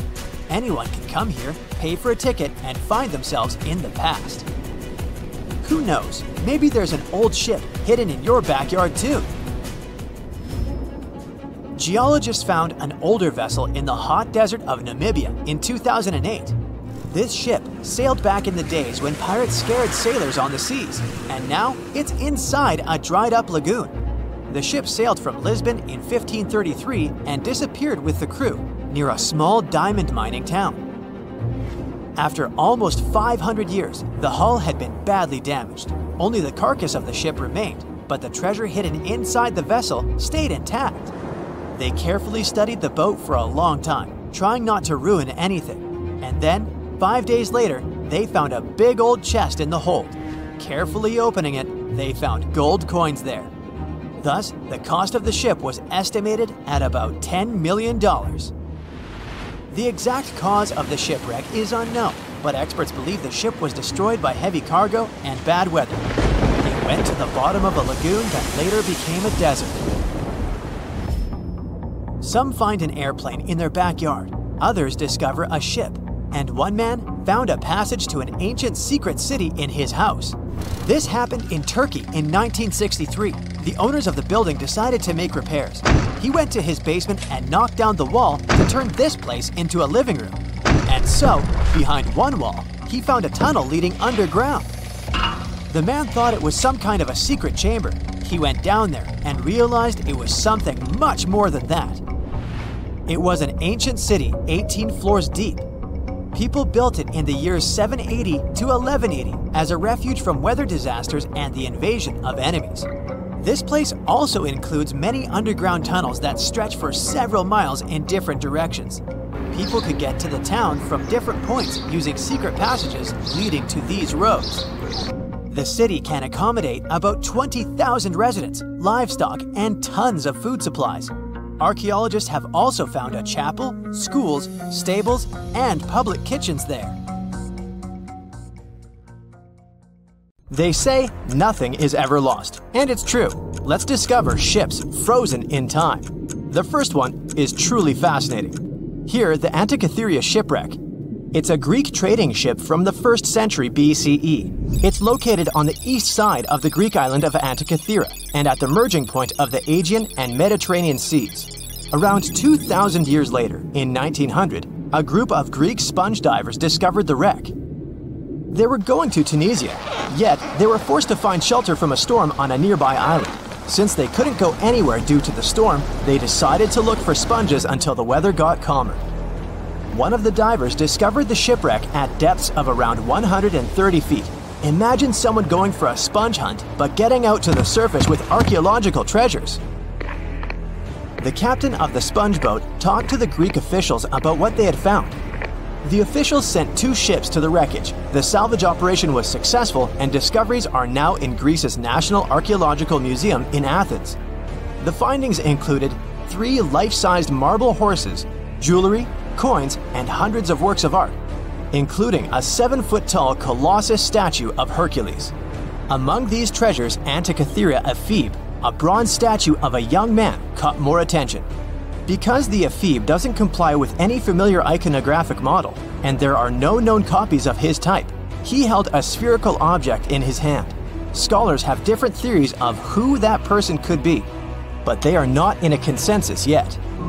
More than 70 years later, Jacques-Yves Cousteau and his team went to the area and recovered hundreds more artifacts and the remains of 4 people. Interestingly, they discovered a complex set of interlocking gears, capable of predicting the movement of the sun, moon, and several planets. The mechanism can also show the times of solar and lunar eclipses years into the future. Think of this Antikythera mechanism as an early computer calendar. To plan significant events like agricultural activities, religious rituals, and Olympic Games. These artifacts found in the Antikythera wreckage are some of the most important findings in modern archaeology. Just the Antikythera mechanism itself has changed our perception of the limits of ancient technology. The mechanism has a sophisticated design and was made over 1,000 years ago. After all these amazing discoveries, experts believe that the wreckage site has remained largely unexplored and is mostly because of its location and the landscape of the seafloor on which the ship rests. The wreck is too deep for scuba divers but too shallow to use something like a submersible. A survey made on the seafloor in 2012 showed evidence of a second wreck about 800 feet to the south. It's clear that this area has a lot to offer humanity. What would happen if those sponge hunters didn't go to the area? Scientists found a shipwreck in Antarctica at the bottom of the Weddell Sea 107 years after it sank. The name of the ship was Endurance, and it was the lost vessel of Antarctic explorer Sir Ernest Shackleton. Scientists who laid eyes on it decades later say it is among the greatest undiscovered shipwrecks ever. That is why they filmed the whole discovery.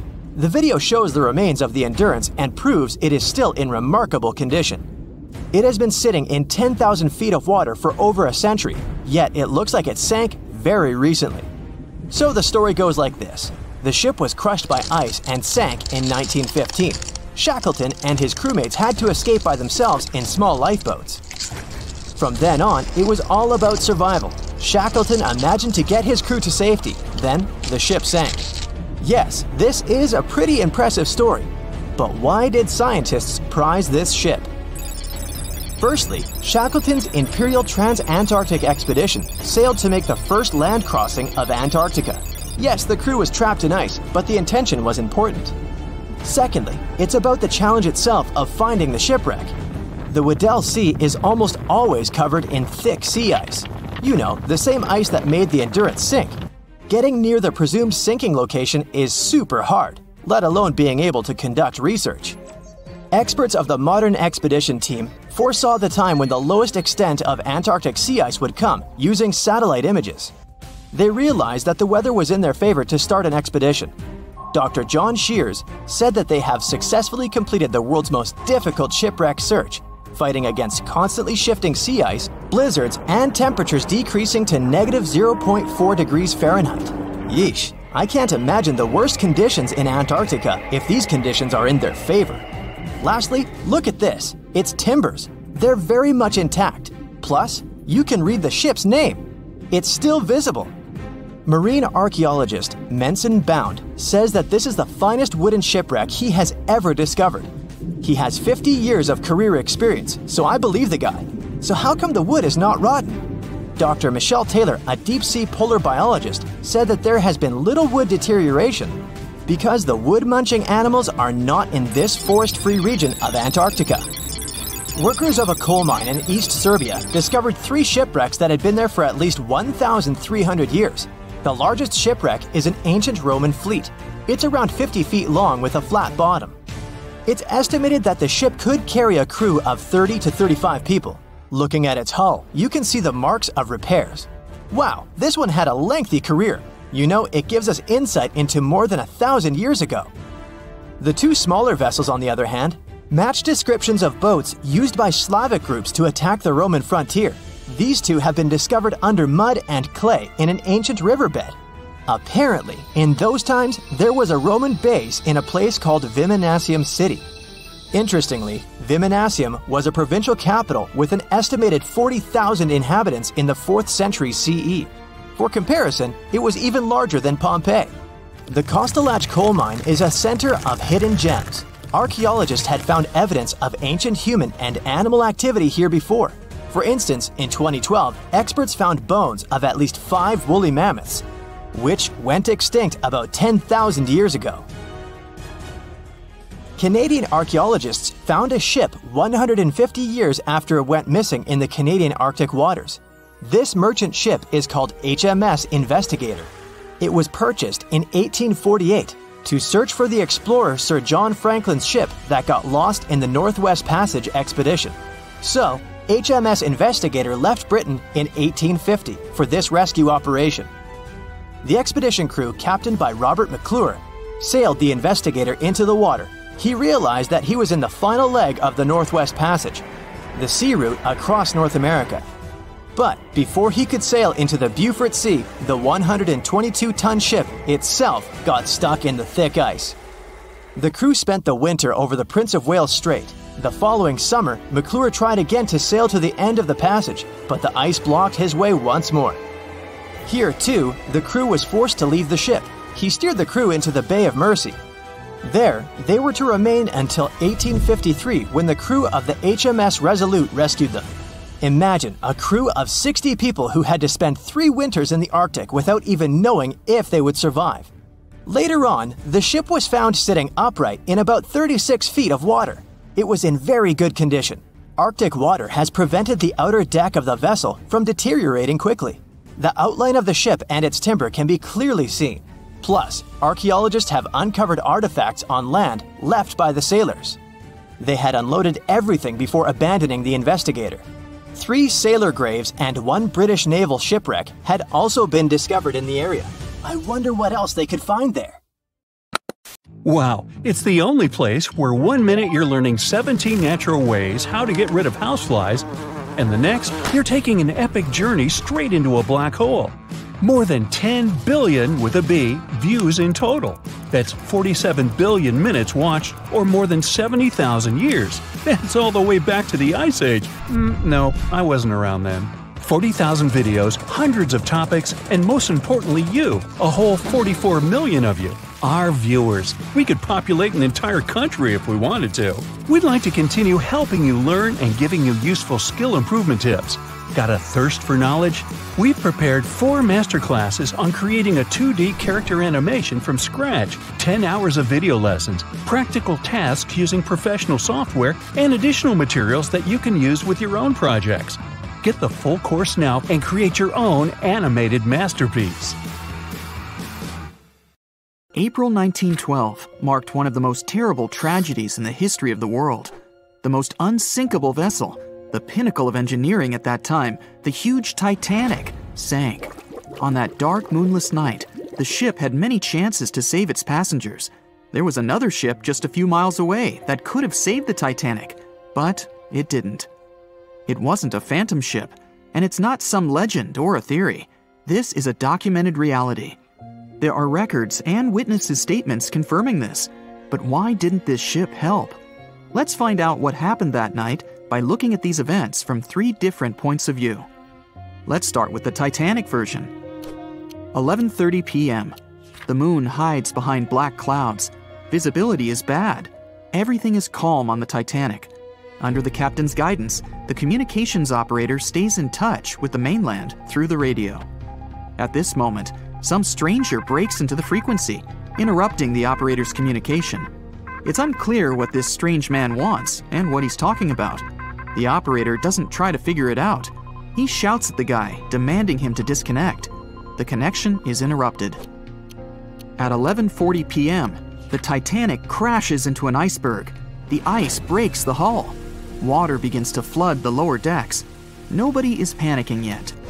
20 minutes later, at midnight, the ship's crew sends a distress signal through the radio frequency. Few people understand how bad the situation really is. After 20 minutes, at 12:20 a.m., they start lowering lifeboats with passengers. At 12:25 a.m., they receive a response to the distress signal. This is RMS Carpathia. Their captain reports they're already sailing at maximum speed towards the Titanic. But the problem is that the crash site is 58 miles away. This means Carpathia will only be here in 4 hours. At 12:45 a.m., the sinking ship's crew release rockets into the air. These flares are one of the main reasons for the terrible fate of many passengers, but more on that later. 90 minutes later, the Titanic's deck breaks and the ship dives underwater. At 4:10 a.m., the Carpathia finally arrives at the shipwreck location. The crew members make heroic efforts to save all the people. They take 705 survivors on board. At this moment, another ship appears. It's SS Californian. The Carpathia sails towards the New York coast with all the people. The Californian floats in search of passengers and finds nothing but wreckage. The ship was only a few miles away while the Titanic sank into the icy water. The Californian could have saved these people, but did nothing. Its captain, Stanley Lord, made one of the most terrible acts that a sailor can allow. He didn't help a sinking ship. When the world found out about all this, they detested Captain Lord. They couldn't bring charges against him, and the trial didn't punish him. But his career was ruined entirely, as no other ship company would hire him. Despite this, he never confessed he had been guilty. Before he passed away, the captain said it hadn't been his fault.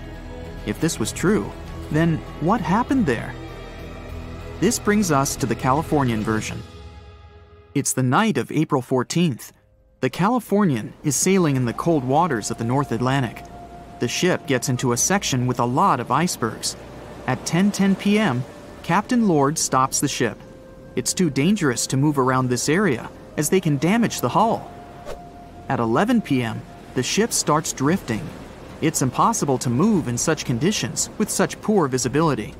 The captain knows that the Titanic is coming here, so he orders the radio operator to warn the ship about the danger. Radio operator Evans turns on the receiver and tries to contact the Titanic. He spends about 30 minutes on it. The connection is finally established. At this moment, the Titanic radio operator is speaking with the mainland. Evans interrupts this conversation and tries to warn the ship about icebergs.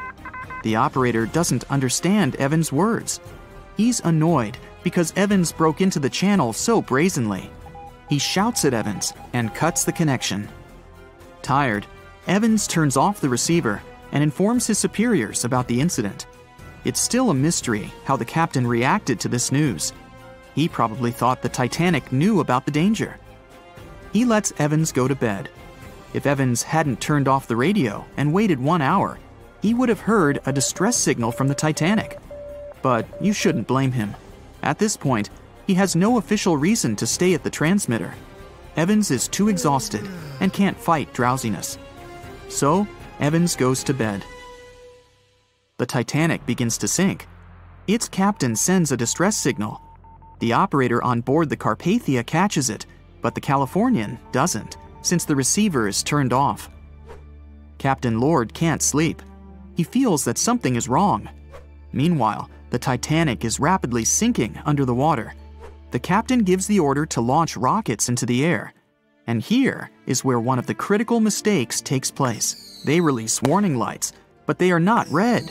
The crew forgot to take red rockets on board for some reason, so they lit up the sky with a bright white light. If you need to send a distress signal, you need to release red lights. Captain Lord sees these lights, but doesn't perceive them as a cry for help. It can't be that there are no standard red rockets on such a massive ship as the Titanic. But, unfortunately, it can. Captain Lord thinks the Titanic is sailing away. Perhaps there is some unknown reason behind those white lights, but he doesn't really know. So, Captain Lord has no idea that the Titanic is sinking. He still decides to contact the ship, but this time, not through radio communication. Captain Lord doesn't wake up the radio operator and sends a signal to the Titanic through a signal lamp. It's important to understand that many old-school captains didn't take radio communication seriously. They didn't understand the value of this technology. That's why Captain Lord doesn't wake up Evans. He sends light signals, but the Titanic doesn't respond. Many survivors later mentioned seeing the flashing lights of the Californian, but there was nothing they could have done. The ship's crew doesn't hear their cries for help. At 2:20 a.m., the Titanic completely goes underwater. A little more than 2 hours later, radio operator Evans wakes up and turns the transmitter on.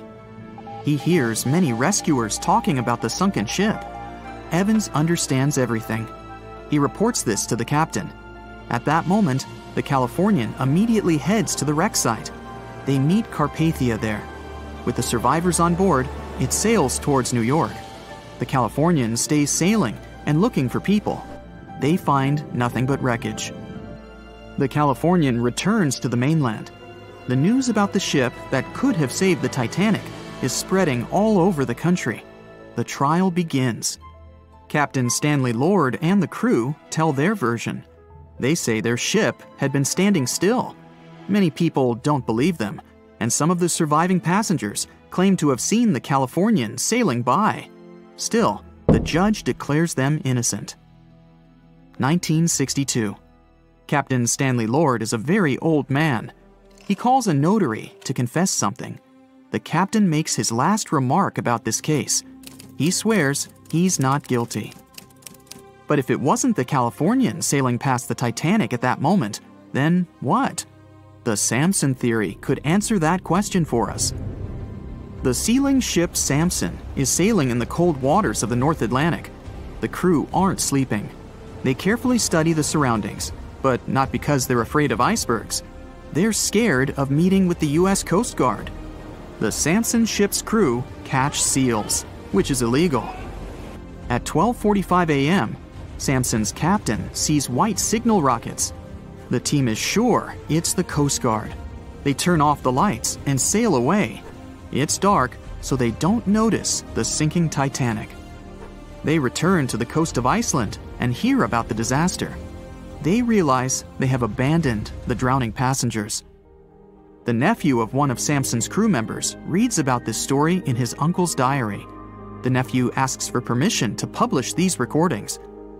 All the people realize that Captain Lord wasn't guilty, but unfortunately, he didn't live to see this moment.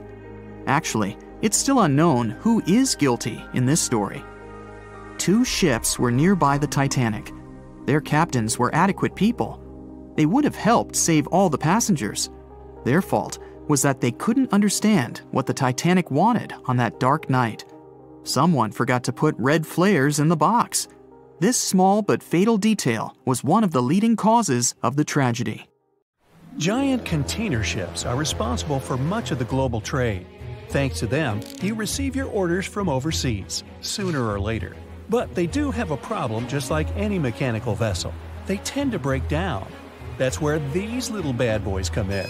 Tugboats are meant to help any stranded vessel that either lost power or sustained any technical or physical damage. Besides being salvage vessels, tugboats also help guide ships when they dock. Since these ships are massive, underline, they require little tugboats to survey the surroundings and help them navigate to dock properly. They also serve as firefighting boats in case a fire breaks loose in the ship. Many of these cargo ships already have a system to stop fires, but tugboats provide extra help in case the fire gets out of control. Many cargo ships pass through below-zero regions like the Arctic and face plenty of obstacles, or icicles. Tugboats to the rescue again. They can make the first move by breaking the ice so that the vehicle can pass through without damaging itself or delaying its course. They also help large ships move through narrow areas. On March 23, 2021, the Ever Given, one of the largest container ships in the world, got stuck in the Suez Canal for 6 days. It froze global shipping of almost $10 billion of trade in a day.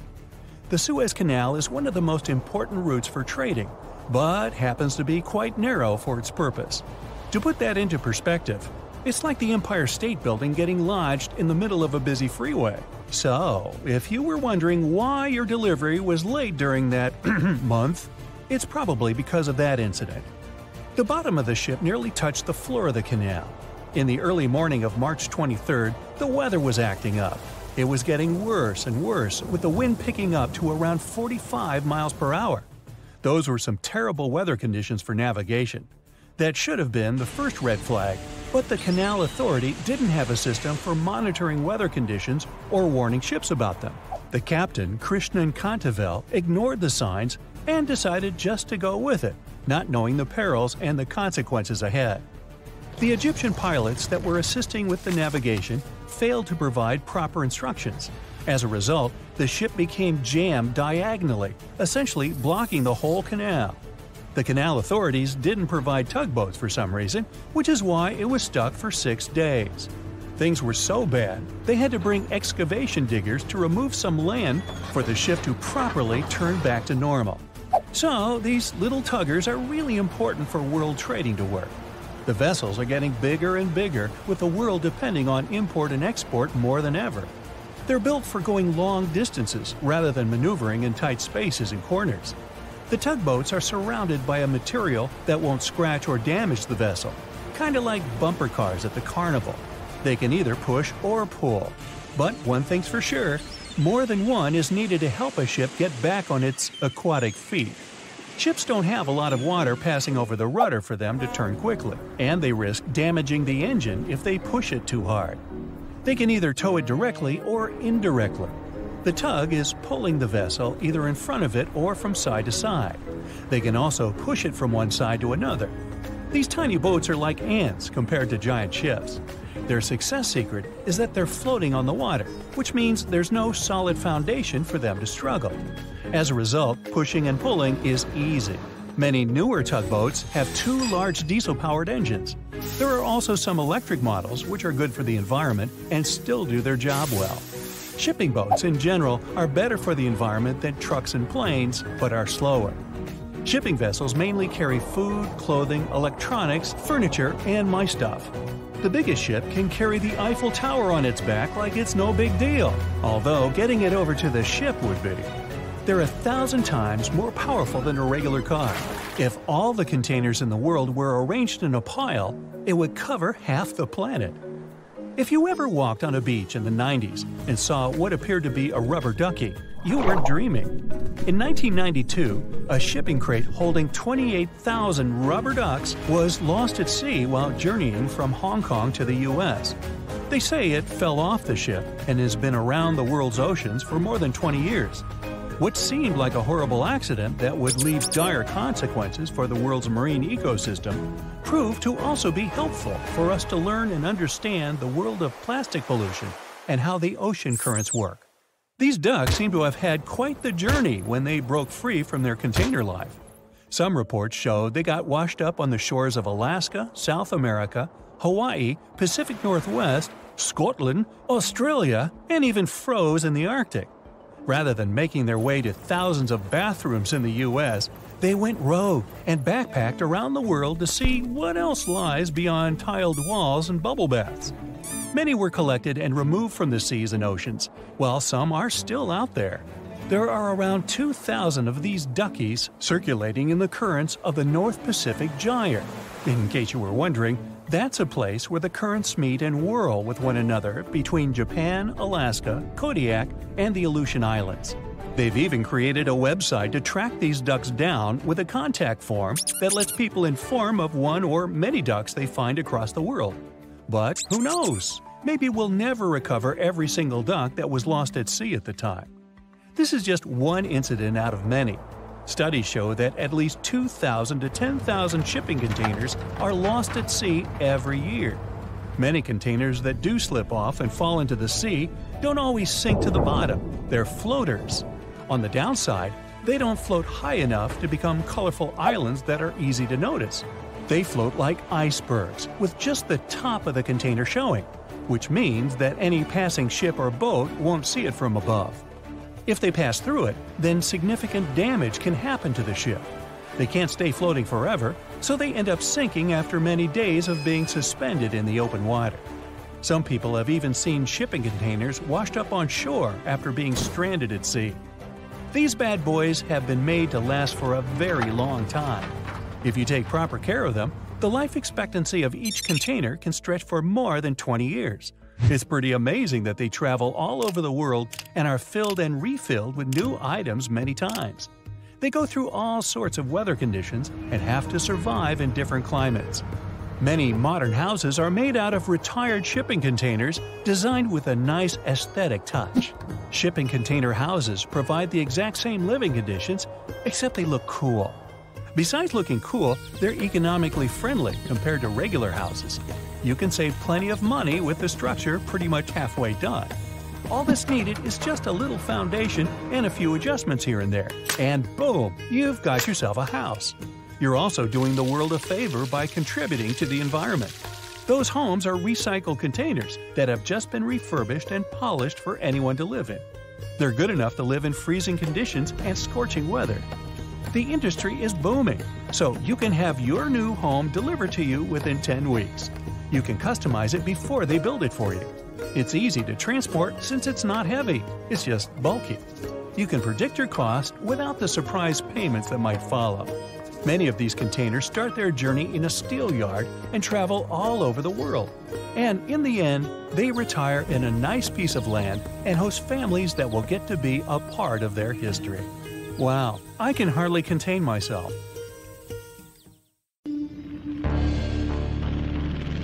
In 1945, 5 TBF Avenger aircraft took flight for a routine training exercise around the Bermuda Triangle.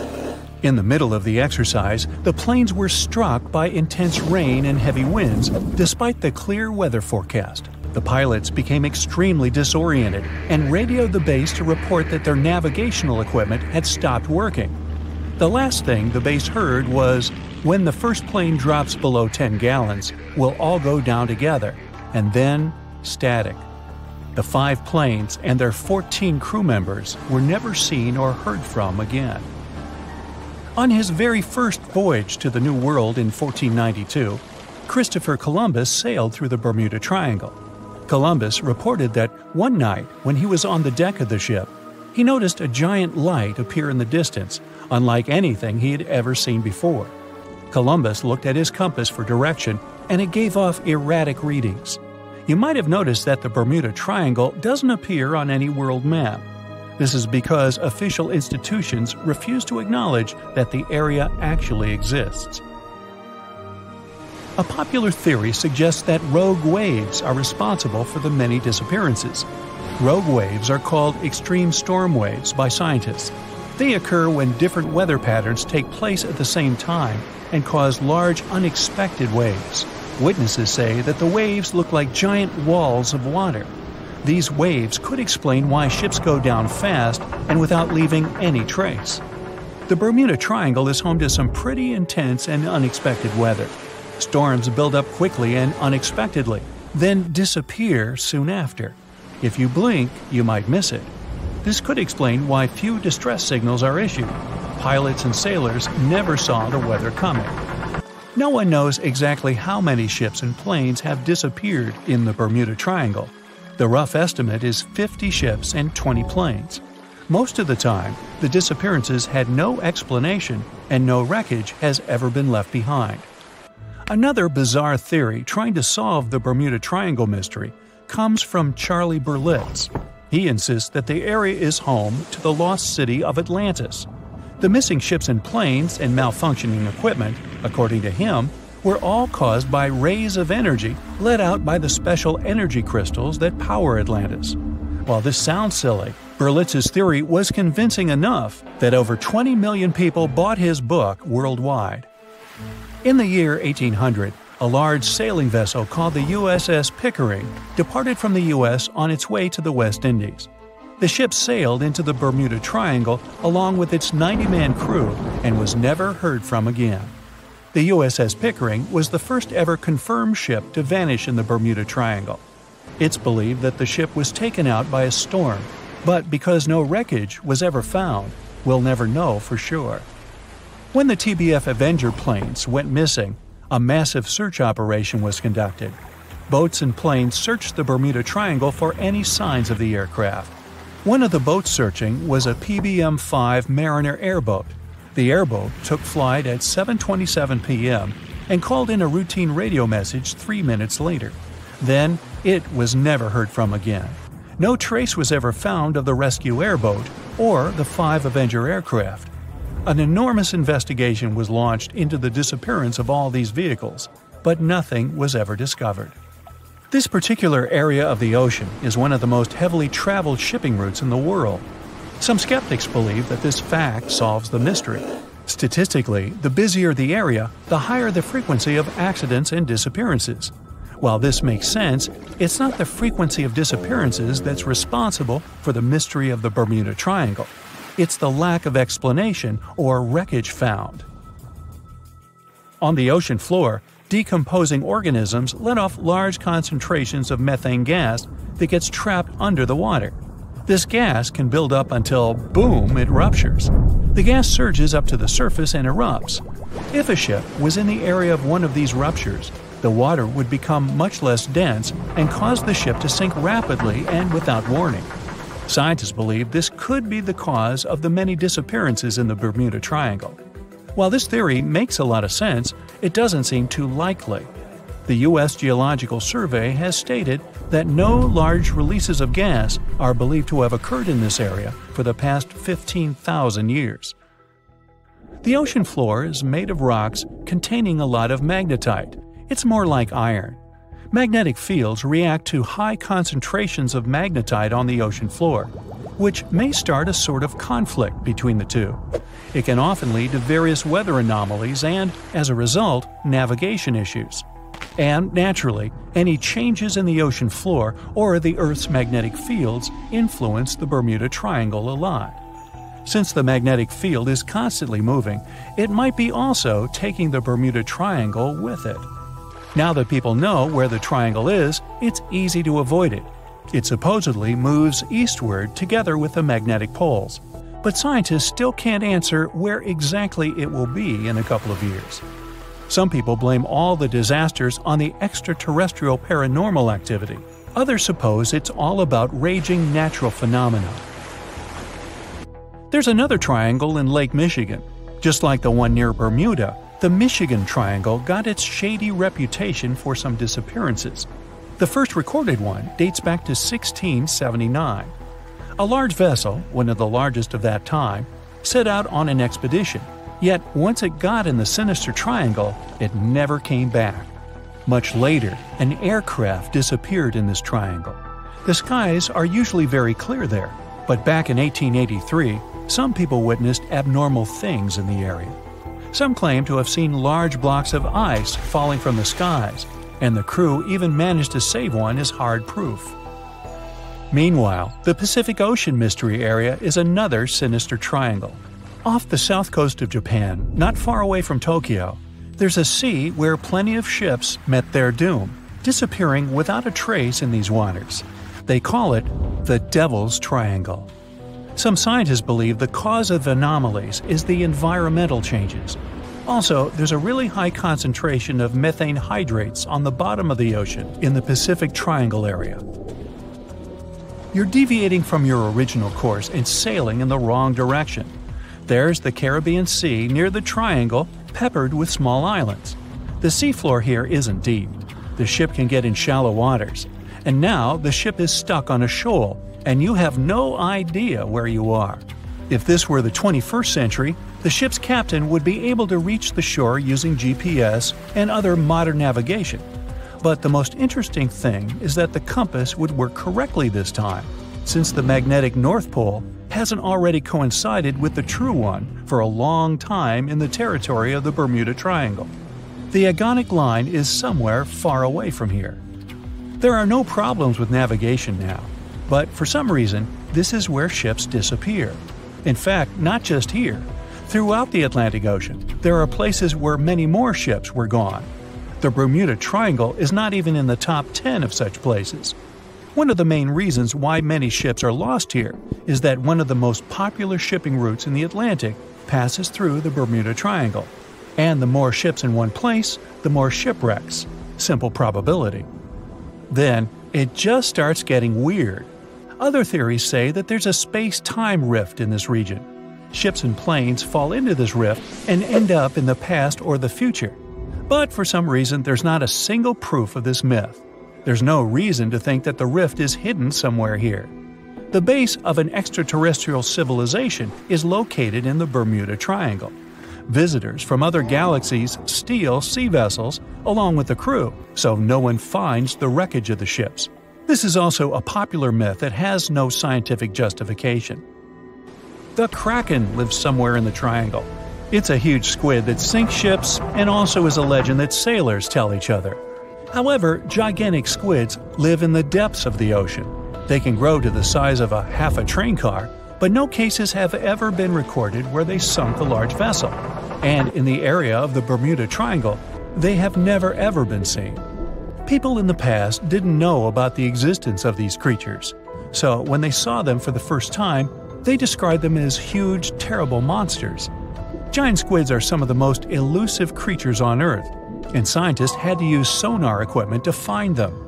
They don't like to leave the dark depths and are likely to be afraid of the sound of any ship. So, that should squash the squid as a suspect. Thick fog is rising over the ocean as the sun is slowly sinking towards the horizon. It's hard to see further away than a few dozen feet, but that's enough to notice a hulking, skeletal shape in the distance. As your ship approaches the figure, your heart beats faster, and then you make out the details of another vessel, abandoned by the looks of it.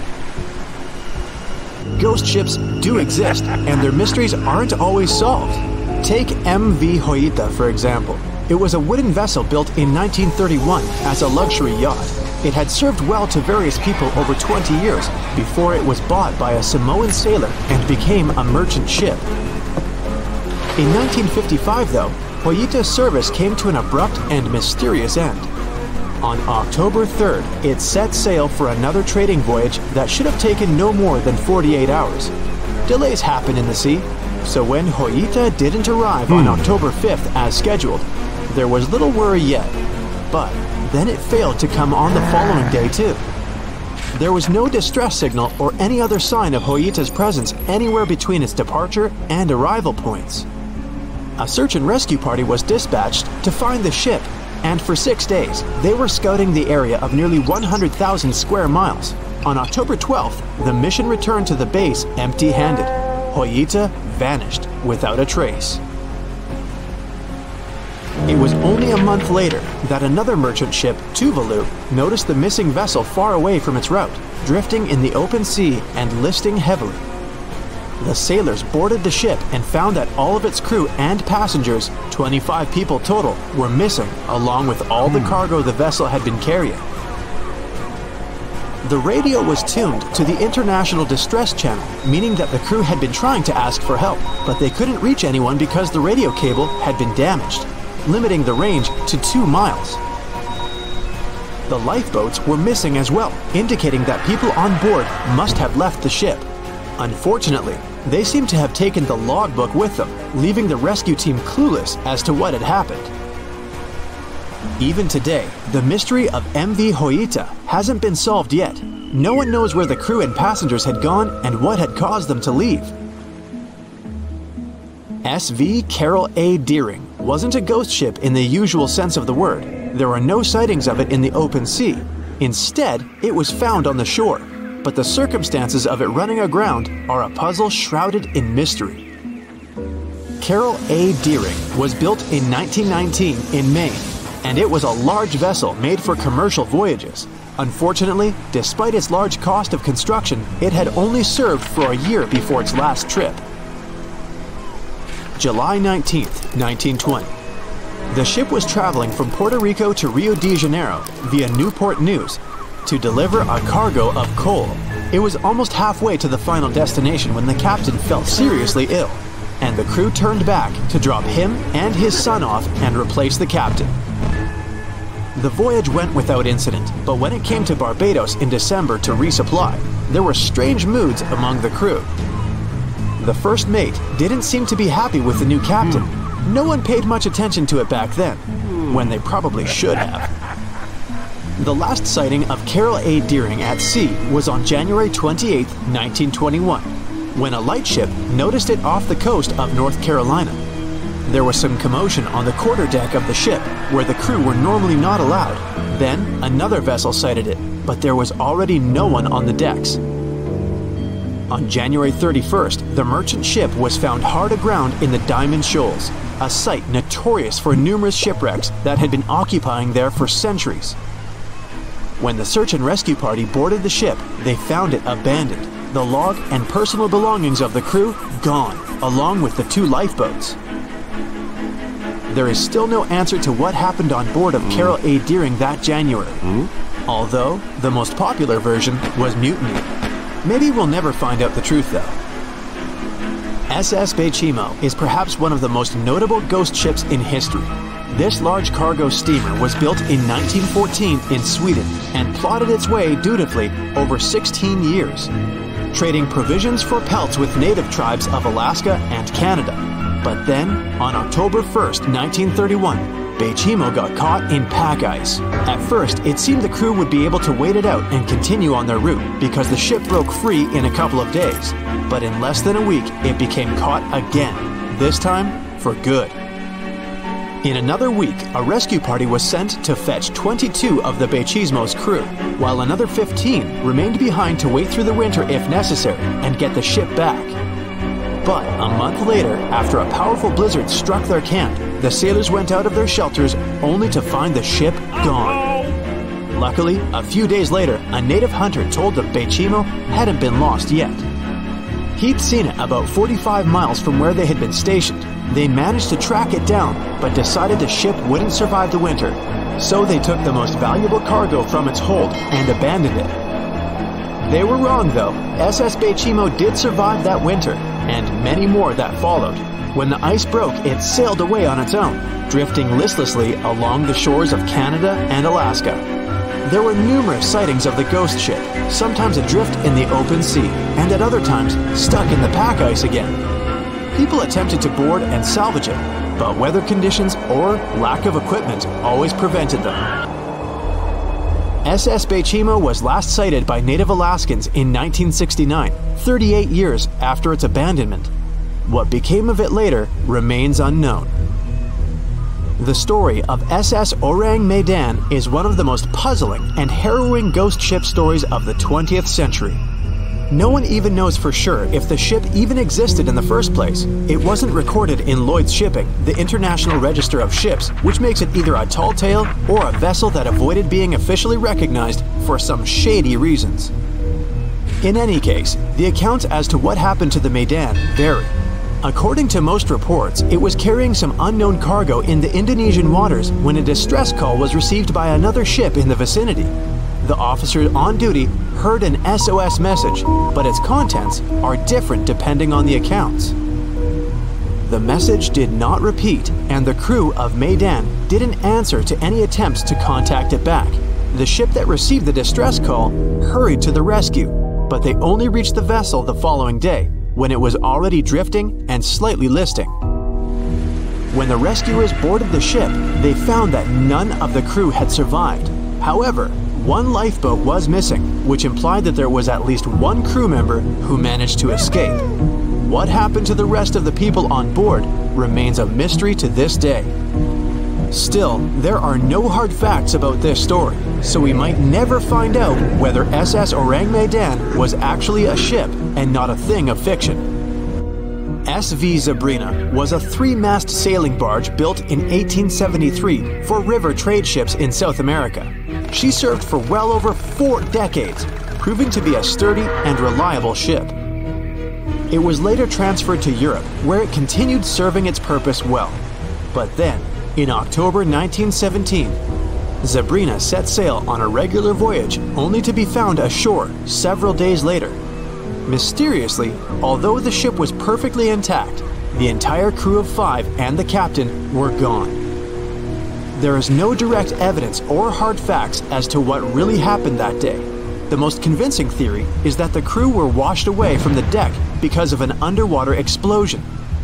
And then the ship sailed ahead without them, but the truth, as always, remains unknown. Ships have been around for at least 6,000 years, dating back to ancient Egypt. In the beginning, they were used for trading and exploring. Ships as an attraction became a thing only a bit over 100 years ago, but the first cruise ship wasn't the infamous Titanic as you might think. The first cruise ship that took passengers on a voyage was a German ship called Prinzessin Victoria Louise back in 1900, and it served for 6 years. Modern ships are of course more advanced, but they still have a limited lifespan. They usually serve for about 30 years. A ship much older than that isn't considered safe and stable anymore due to the metal fatigue, most often of the ship's hull. After ships finish their lifespan, they retire and get sent to a shipyard, where they get scrapped. Most famous and beloved ships have a better fate. They get turned into hotels and attractions. Since ships are extremely expensive to build, no wonder that they are so huge, often as long as 3 football fields and as tall as 20-story building. The companies want to accommodate as many passengers as possible, because it means better profits. Also, cruise ship cabins are built separately from the ship, because otherwise there wouldn't be enough space for the construction. They're added to the vessel already in the shipyard, where the ship is put together. Quite often, different parts of the ship are even built by different companies. Voyages are fun, but if you need to get somewhere fast, cruise ships shouldn't be your first choice, because they are very slow. On average, they travel at the speed of just 23 miles per hour. Ships travel way slower than cars and planes, because they move huge amounts of water. Move on the ground and you're fast. Now step in a swimming pool and try to run there. It'll be way harder for you to do, and you'll be way slower, barely moving through. Now keep in mind that you are much smaller than a ship. As we've seen, ships are massive. When you put something in the water, it displaces the amount of water that is equivalent to its weight. So a ship displaces thousands of tons of water and then pushes through it. That's why they are slow. Such huge ships sure have big anchors. An average anchor weighs like 4 grown-up elephants. The crew members try to avoid dropping the anchor when it's possible, because such a massive thing can severely harm the ecosystems at the bottom of the sea. When boarding a ship, the first thing we have to notice is lifeboats. The Titanic was designed to carry 64 lifeboats, but it only had 20 of them. The rest is history, but ever since what happened to the Titanic, ships are required to have safety equipment to accommodate 125% of the people on the ship. So, it's even more than required, just to be on a safe side. But here is the story. In 1915, 3 years after the Titanic sank, a cruise ship called SS Eastland, which was loaded with extra lifeboats and rafts, sank under the heavy weight of all that extra equipment. But don't worry, it never happened again. Even though modern cruise ships are very safe, it's good to be prepared. So let's take a look inside one of those lifeboats. Firstly, they are orange in color, and it's not just some orange. This one has a special name, International Bright Orange. Of course, there is a good reason to use it, better visibility. If we take a look at the color wheel, orange is the exact opposite of blue, meaning that it's most contrasting to it. So, in between the sea and the sky, which usually appear blue, an orange boat will be the most visible.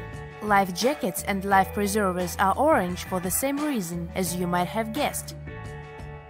But International Bright Orange only became a requirement in 1962. Before that, the life jackets were mostly white. For example, look at those life jackets. These are the ones that were used by the passengers on the Titanic. But white isn't a good choice at all. It's particularly hard to spot a white life jacket and a white lifeboat on a white-capped sea. All the equipment inside the lifeboats must meet international requirements and must be kept in good condition. So, the crew members are required to do maintenance every 3 months to avoid any rupture and damage of the lifeboats and everything in them. Firstly, there is a fresh water and food ration, for obvious reasons. Then there is a portable compass, which helps determine the direction in which to steer it. The next thing is a signaling mirror. It's a device that allows the light to attract the attention of passing ships. A less expected thing inside is an embarkation ladder, a rope ladder with wooden or metal steps that are used to ascend or descend from one ship to another. And finally, there is a first aid kit. All cruise ships pick up stranded sailors and fishermen, and that happens quite often. So don't be surprised if your cruise ship stops in the middle of the sea to pick someone up. It's common practice. Ships can even change their course to pick up some stranded sailors if they get a distress call. Have you noticed that all ships, both cruise ships and container ships, always have the bottom of the hull painted red? Yes, it's a thing. In early times, when ships were mostly made of wood, sailors were painting the hulls with copper paint, because it was protecting the vessel from wood-eating worms, barnacles, and seaweed. The copper was the ingredient that was giving the paint that color. All this muck wasn't only impairing the vessel's structure, but was also increasing the drag, preventing the ships from moving as fast as they could have. So, protective paint is important to reduce the number of barnacles that get accumulated. These days, of course, hull-protecting ingredients can be added to any kind of paint, and there is no practical need to paint the bottom of the hull red, but it's still being done to honor the old tradition. Still, even the most modern paint doesn't allow to completely avoid the growth of barnacles on the hull. Also, most ports don't even allow you to scrape those off the hull once you dock. That's because the ships that arrive from faraway waters can bring along non-native species of seaweed and other organisms which can severely harm the local ecosystem. Crew members sleep in that lower part of the ship, the underwater one. It's called a B-deck, and there are dorm-style rooms in the hull just for the crew members. Also, you might have noticed that there are numbers painted vertically on the side of the hull. The red background helps them stand out more, which is important since those numbers are crucial. They help you understand how much load the ship is carrying. The more weight there is on board, the lower in the water the vessel will sit. If you watched movies about pirates or heard sailors talk, you might have noticed that the ships are referred to as she and often have female names. It is an old tradition to consider a ship as a female figure, most often a mother or a female deity that is guiding and protecting the crew. It is also believed that the name of the ship brings good luck to the ship, as well as to the crew and the passengers. People who spend their lives in the sea have many superstitions regarding boats. Finding a cat aboard is considered good luck, even if the cat is black. They are very handy because they hunt mice, therefore keeping the ship clean and safe. But bananas aboard is a no-no. It's especially common among fishermen. They believe that if there are bananas in the boat, the fish won't. More than 25 million people boarded cruise ships globally back in 2017. It may not seem like a lot, but that's more than the total population of Belgium. It's a great vacation alternative with an added bonus.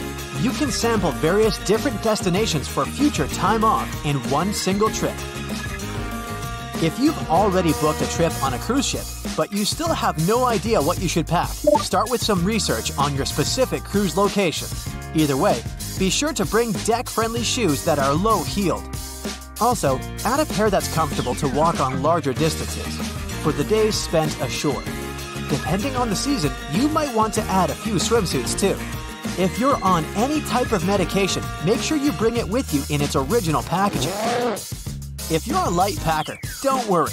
Most cruise ships come equipped with laundry rooms. They're kind of pricey, especially if you want your garments to be washed, ironed, and folded for you. But it does save you the extra hassle of packing more clothes or washing them for yourself. It's really important that you check in with your credit card company before boarding a ship, more so if your itinerary includes one or more foreign countries. Your credit card might get frozen if there's any unusual activity on your account. Most of these companies have algorithms that get triggered once there are charges from different countries in rapid succession, which is exactly what you'll be doing on a cruise ship. Letting them know beforehand saves you the embarrassment of having your card declined at some fancy restaurant. To make sure you get the best room, before booking it, check out the ship's deck plan. It should be available on their website. If it's peace and tranquility you're looking for, don't go for the rooms directly above or below any of the ship's entertainment points. Also, if you have a history of getting seasick, try to skip the rooms that are available at the front of the ship.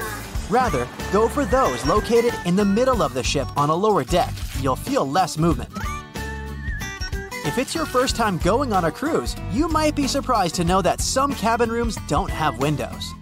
Before making a reservation, make sure to check out all the amenities of the room you intend to book. Most cruise liners add a bunch of pictures from the common rooms on their reservation pages, and it might be a bit confusing as to what you're getting exactly for that specific price point. Also, some rooms on board are quite small too. If you don't like to sleep in small spaces, you might want to upgrade to a larger room, even if it's a bit pricier. You can always split the cost with a friend if they want to join you on the cruise. With the help of modern technology, even if a specific location doesn't have windows, it doesn't mean you can't watch the waves. How, you might ask? Fancier cruise ships feature a secret, added bonus. In the areas with no access to sunlight, specialists have built virtual balconies. These high-tech screens work by showing you what's going on outside in real time. They have an added benefit too.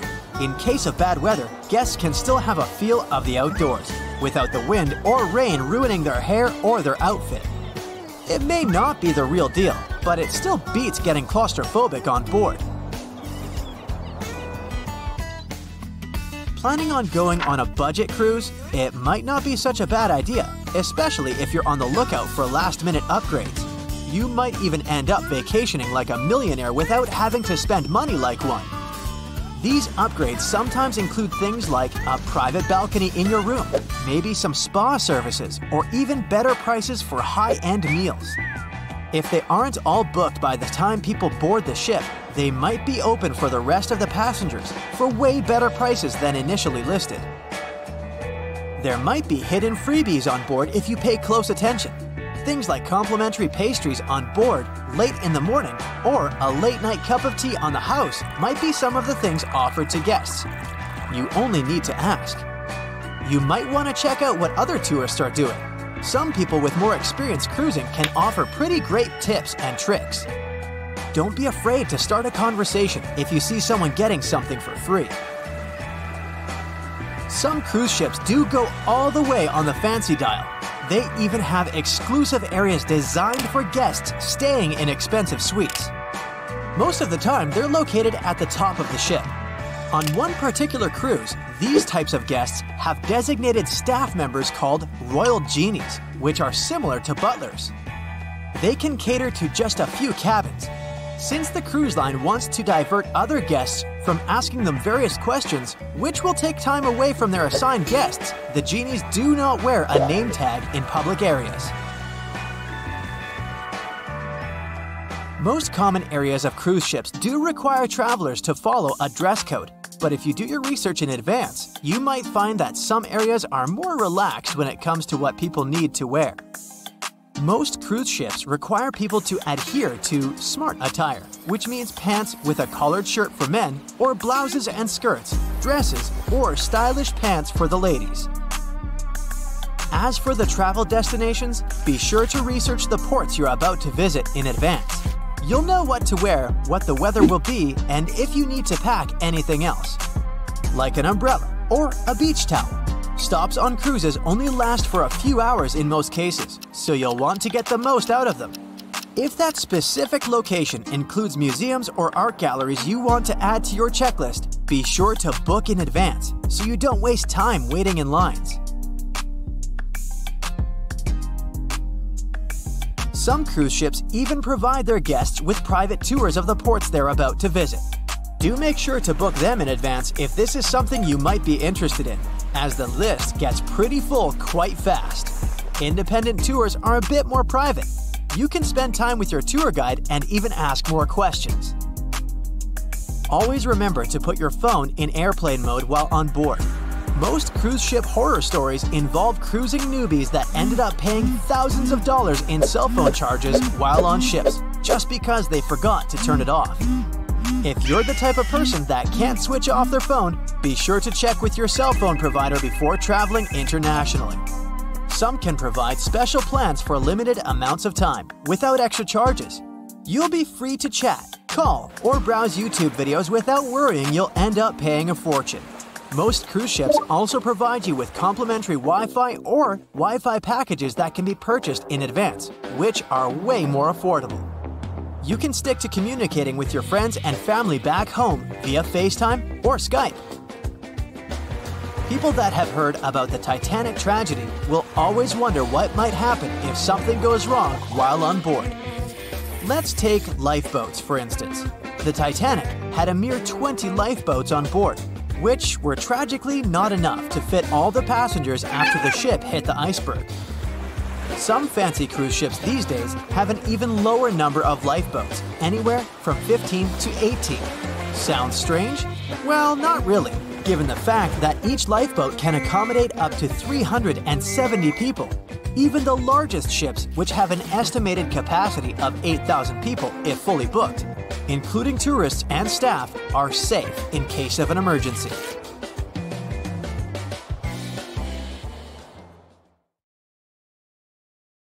Strange things occur in the cold waters of Antarctica. One of these things happened to a ship called Jenny. It was a small schooner whose history began in 1822. The boat and its crew set sail and disappeared a year later. For 18 years, the ship was considered sunk. People forgot about it, but in 1840, the vessel reminded the world of itself. That year, the whaling ship Hope sailed through the Drake Channel in Antarctica. The crew members noticed a ship among icebergs. It was the schooner Jenny. It was floating slowly in the dark, with no signs of life. The captain of the Hope, Mr. Brighton, gave the order to approach the mysterious vessel. They thought it was some creepy ghost ship, but as they came closer, they noticed crew members on the deck. The sailors of the Hope called out to them, but received no answer. This time, it became clear that something terrible had happened to the Jenny. When Brighton boarded, he realized that the Jenny crew members weren't missing. They were here. Frozen people stood like statues. Brighton went down to the lower deck and found the captain. He was sitting frozen at the table, holding a pen. Brighton looked at the logbook. The last record was made on May 4th, 1823. The captain wrote that he was the only living member of the crew. They spent 71 days without food. It seemed that the ship got lost in the sea because its captain went off course or sailed into an iceberg, but no one knew for sure. After that, nobody ever saw the Jenny again. According to rumors, the crew of the Hope abandoned the frozen ship and left it to drift in the cold waters. According to other rumors, this whole story is fiction. The story of the Jenny was described in a German magazine in the middle of the 19th century. Still, there was no further evidence of the ship's existence. Already in our time, Cambridge University decided to explore the case of the Jenny. The researchers discovered that one of the crew members of the Hope, who didn't disclose his name, told someone the legend of the frozen ship. Someone shared the story with another guy, and it was published in a German magazine called Globus. And that's all.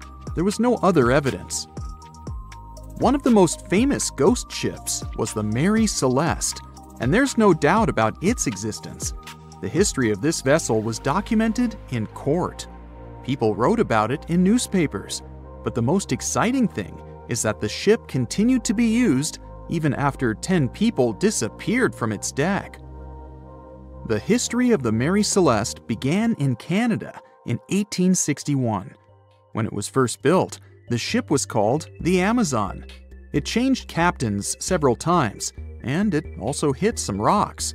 The boat was sold, bought, then sold again, repaired, and sailed under the name Mary Celeste. In 1872, it had a new captain, Benjamin Briggs.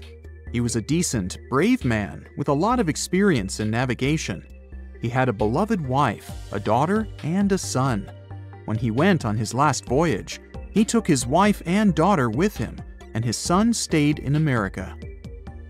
In November of 1872, the Mary Celeste sailed from the port in New York with 10 people on board and disappeared. 8 days later, another ship, the Dei Gratia, also left New York and followed the same route. Dei Gratia's captain, David Morehouse, noticed the Mary Celeste and immediately realized something was wrong. The ship was moving too freely, as if no one was controlling it. The captain tried to contact the crew members, but no one answered him. Then, together with other sailors, he climbed aboard the Mary Celeste. The ship was in good condition. There was no damage. The hold was slightly filled with water, but it could be easily pumped out. Everything seemed fine, but one lifeboat was missing. The crew members' valuables were in their cabins. The cargo was in the hold. The supplies of water and food were untouched. Judging by the records in the logbook, the ship was caught in a storm, but it was not too strong. Other ships also sailed through this storm, but nothing bad happened to them. The last record was dated November 25th, and it claimed that everything was fine. The sails of the Mary Celeste were slightly damaged, but perhaps it happened after the crew had disappeared. The whole ship was in excellent condition, but what made the people leave it? Part of the crew of the Dei Gratia stayed on board the Mary Celeste to bring it to dry land. Everything went well. They delivered the ship to the closest port. Next, the captain of the Dei Gratia appeared before the court and told about what had happened. However, the prosecutor and the judge didn't want to believe in the story of the Mary Celeste. They were sure the captain got rid of the ship's crew to get money for its cargo. According to the maritime laws of that time, if you found a ghost ship with valuable cargo, then a substantial part of this cargo belonged to you. So, many people thought that David Morehouse decided to earn some money. This version seemed to be more valid than the one about the mysterious disappearance of 10 people. Fortunately, no one accused the captain of committing a crime. They thanked him for his service and gave him a monetary reward. However, his reputation was damaged, which greatly affected his career, as many believed he attacked the crew of the Mary Celeste. But even after this terrible case, trial, and investigation, the story was not over. The Mary Celeste was still an expensive and efficient vessel. It sailed several times, but then one captain crashed it into the reefs to get insurance. The court revealed this deception and accused the captain of intentional property damage. The story of the Mary Celeste became famous all over the world. People began to build their theories, realistic and not. Someone believed the ship had sailed through the Bermuda Triangle, but this version was quickly refuted, as the route of the Mary Celeste passed thousands of miles away from the Bermuda region.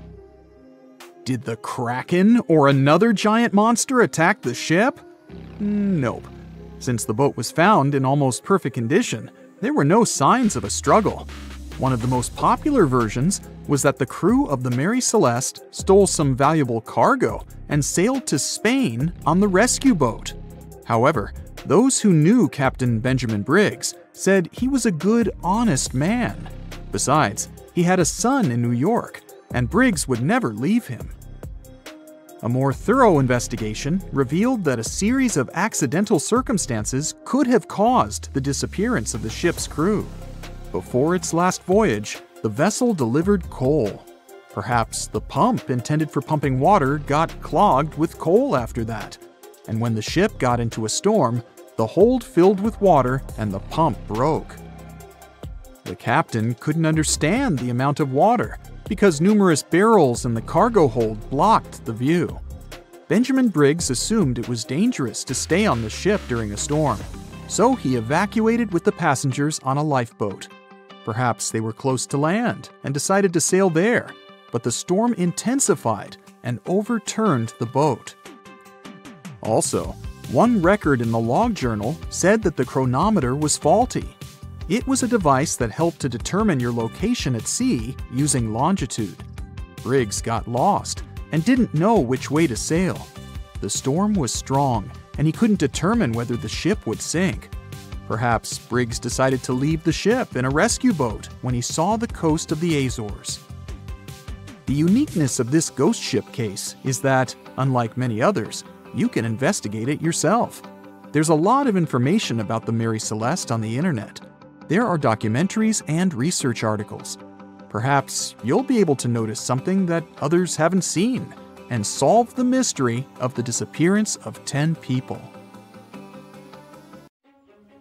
If I asked you to name the most famous shipwreck of all time, you'd go with the Titanic, right? The Atlantic Ocean, the hope for new life, heartbreaking love stories. It had it all to become a blockbuster. But I guess you've never heard of SS Princess Alice that submerged in the sewage of the River Thames, taking between 600 and 700 lives with it. Life in 19th century Victorian London wasn't easy, especially for working class folks. Affordable public transport and bank holidays made it a bit easier. The people could escape to the coast on a train or pleasure boat, even if it was just for a day. Sheerness on the Isle of Sheppey in Kent started as a fort under Henry VIII and then grew into a bustling town with a dockyard. When they added a railway station in 1863, it became a prime destination for day trippers and holidaymakers. Seaside promenades, charming piers, and a whole bunch of fun stuff to do by the sea. It had it all. A bit inland along the River Thames, you had the Rocherville Gardens. These gardens had archery lawns, bowls, mazes, lakes, cliff walks, and even a floral bazaar. Plus, there was an aviary, a bear pit, and a skeleton of a lost whale that had taken a wrong turn in the Thames. Londoners of the late 19th century could hop on a train or cruise along the Thames by boat, and both options were pretty popular. But on the 3rd of September, 1878, way more people than usual opted for the boat. They chose it over the railroad after a passenger train had collided with goods wagons in Kent, taking the lives of 5 people. The river felt like a safer way to go. One of the ships available for the trip was the SS Princess Alice. The paddle steamer was first launched in 1865 on the west coast of Scotland. Its original name was the Bute, and it was used as a ferry for the passengers of the Wemyss Bay Railway Company. A couple of years later, it was sold and renamed after Queen Victoria's 3rd child. Then, it was sold again and got the nickname the Shah's Boat, as it transported the Shah of Persia up the Thames to Greenwich in 1873. The ship had gone through several alterations in its lifetime. It got new boilers and watertight bulkheads. The Board of Trade had inspected it and marked it safe. In the year of its final voyage, it was officially allowed to carry up to 936 passengers between London and Gravesend in calm water. On the day of the tragedy, Princess Alice was on what was called a moonlight trip downstream from Swan Pier near London Bridge to Sheerness, Kent and back. The trip wasn't expensive, so most of the passengers were from the working class. There was also a musical band aboard to keep the spirits up. The 3rd of September was a bright day, and many families were happy they could catch some final summer sun rays and enjoy fresh sea air. The then owner of the ship, the London Steamboat Company, had several vessels working on the route. The passengers were free to hop on and off different ships. At around 6:30 p.m., after a beautiful day in the open, the SS Princess Alice headed back to Swan Pier. No one kept official lists of passengers, so we'll never know exactly how many people were on board that evening. But they say the steamer was close to its full capacity. As it got darker and cooler, many families decided to stay inside the saloon or in their cabins below.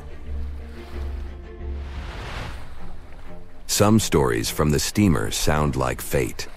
The captain of Princess Alice let his steerer stay at Gravesend and replaced him with one of the passengers. John Ayres was a sailor but had little experience at the Thames or with a vessel like Princess Alice. Alfred Thomas Merriman, a chef from East London, had been offered to work on the steamer at the last moment. He was 30 years old and a father of 4, so he couldn't say no to extra money. At around 7:40 p.m., he was standing on the deck by the saloon door. By that time, Princess Alice had passed Tripcock Point and entered Galleon's Reach. The passengers could see the North Woolwich Pier in the distance. Many of them planned to disembark at that stop. And that's when Merriman noticed a huge ship carrying coal. It was Bywell Castle. This vessel normally carried coal to Africa, but it had just been repainted at a dry dock. Bywell Castle was going to Newcastle to pick up some coal and transport it to Alexandria, Egypt. The ship's captain, Harrison, wasn't too familiar with these waters, so he called in Christopher Dix, a seasoned Thames River pilot, to lend a hand, even though he didn't have to. The ship had a fancy raised forward part below the deck, and Dix couldn't quite see what was in front of him. So, they had a sailor on lookout duty. As they set sail from Millwall at the speed of 5 knots, 5.7 miles per hour, they tried to stick to the middle of the river, but other boats had other plans. When they were approaching Galleon's Reach, Dick spotted Princess Alice's red port light, headed their way, but planning to pass on the right side. At the same time, Grinstead, the captain of Princess Alice, was going against the river's flow, trying to find the smooth waters on the south side. He adjusted his course, steering into Bywell Castle's path. Both crews realized they were headed for a collision. Dix tried to steer clear and even ordered reverse full speed on the engines, but it was too late. The Bywell Castle collided head-on with the Princess Alice, which was much smaller, weighing less than a third of the 890-ton coal-carrying collier. It sliced the passenger steamer in two. As Merriman remembered later, laughter on board immediately changed into screaming and panic. Some people rushed to the bridge for safety. Merriman hurried to the captain, asking what to do next. The captain's response was grim. "We are sinking fast. Do your best." The ends of the steamer went high into the air, and the middle just sank, taking passengers with it. Those unfortunate ones who were below deck were tragically trapped. The impact caused tons of untreated sewage to gush from outlets near the collision site. The water became a frothy mess of unprocessed waste with a horrible odor. It was potent enough to make even the most resilient sailors retch. Amid the chaos, passengers struggled for life in the contaminated water. They inhaled lungfuls of hazardous waste without knowing. The crew aboard the Bywell Castle sprang into action. They dropped ropes from their deck, urging Princess Alice's passengers to climb aboard. Anything that could float, from planks to barrels, was tossed into the water to serve as flotation devices for those in need. Other members of their team launched a lifeboat, saving 14 people. Nearby boats, moored along the riverbanks, joined the mission, plucking survivors from the water. Many of Princess Alice's passengers didn't know how to swim, and it was even trickier for ladies wearing long, heavy dresses. Merriman was among the lucky ones who could swim. He first held on to a piece of wreckage, and then, when others got to it, swam away and caught onto a rope hanging over the side of the Bywell Castle. They managed to save around 130 people this way. Another survivor was Robert Haynes, who played in the Princess Alice band. He was fond of ships and had noticed the Bywell Castle a couple of minutes before the collision. He chose not to follow the rest of the band, who went downstairs for a break, and that saved his life. Princess Alice's sister ship, Duke of Teck, arrived 10 minutes too late to assist with the rescue efforts. Only 2 people who had been below deck or in the saloon managed to survive the collision. We still don't know the total count of lives taken on that day, but it's somewhere between 650 and 700. And what makes this story even more tragic is that it has been mostly forgotten. A ship is traveling across the Atlantic Ocean when a storm starts. At first, the situation doesn't seem to be very bad, but soon, people on board the ship realize that the storm is intensifying. Waves are huge, and nothing can save the ship. It's starting to sink. On board, there's only one lifeboat. Sadly, it can only hold one person. The captain is in a terrible situation. He needs to decide which passenger can be given a chance to survive. Besides the captain, there are 8 people on board. Some of them seem to be lovely. Others look like villains. But you might not know the truth until it's too late. The first passenger is Alex, a 28-year-old talented artist. He's just had his first international exhibition and is boasting about that left and right. He claims to dream of inspiring the world with his art, but did I mention it's his shy twin brother who painted those masterpieces? And Alex just steals his shine? Next is 23-year-old Maria. who's 8 months pregnant. She's quite spoiled, often behaves unreasonably, and treats the staff on board badly. She's traveling home to her husband, but little does he know that the kid is not his, but his best friend's.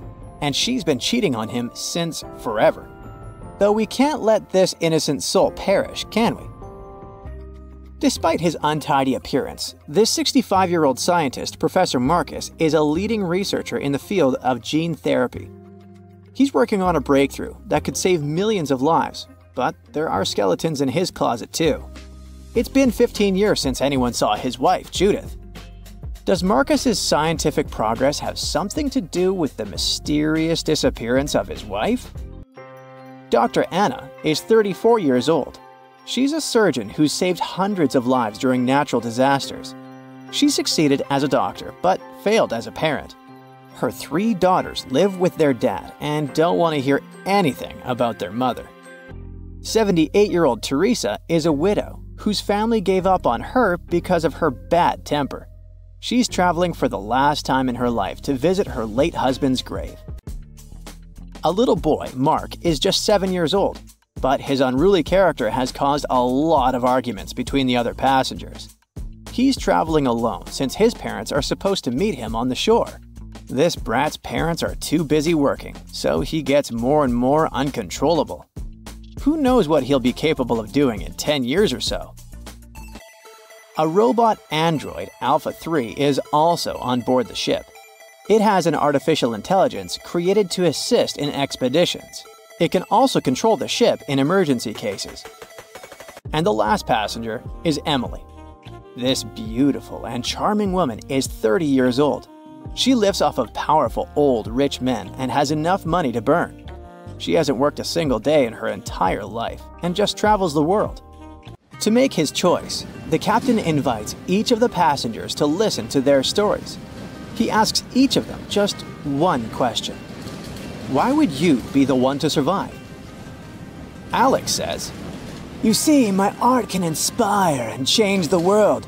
Looking at my works, they help people see the beauty of life, especially during difficult times. I must continue living. I have so much to show through my paintings." Maria answers, "Can't you see that a new life is growing inside my body? It's me and my unborn kid who must survive. We risk losing a talented doctor or an artist in the future. It's not just my life we're talking about." Professor Marcus says, "My work is not finished yet. It might save thousands of lives. I'm close to a breakthrough and I need to live to make it." Dr. Anna says, "My hands save lives. I have proven many times that I can do the impossible in extreme conditions. The world can't lose my skills and knowledge." The elderly woman begs, "Please, you must understand me. I might have lived a long life, but I want to see my husband's grave." Mark says, "I'm still a kid. My parents are waiting for me at home. I want to hug my mom and dad." Alpha 3 states that it was created to serve and help people. Its ability to analyze situations and make rational decisions in a crisis can be used to prevent future disasters. Emily admits, "Look at me. Doesn't every person have their unique value? I'm young and beautiful, and I have a lot of potential. Surely you see it." The captain is desperate. How can he, a mere mortal, decide who should live and who he should take this chance away from? After pacing his cabin and hitting the walls with his fists, he decides to estimate passengers' value and see how useful they are. Alex, as a talented artist, can influence society through his art, providing inspiration for thousands of people who will see his masterpieces. But no one knows where his ego can bring him. Plus, remember who the real artist is. Saving Maria means saving her unborn child. But however cynical it may sound, the contribution of these 2 lives to the future of society is assumed, but not guaranteed. What if that child grows up to become a criminal? Professor Marcus can indeed provide significant benefits to society through his scientific research, but he isn't young. What if he doesn't live long enough to finish his work? Dr. Anna is a surgeon. She's already saved a lot of lives and will definitely continue to do so in the future. Her ability to provide immediate medical assistance in critical situations makes her one of the most valuable candidates for survival, since she can directly and regularly save lives.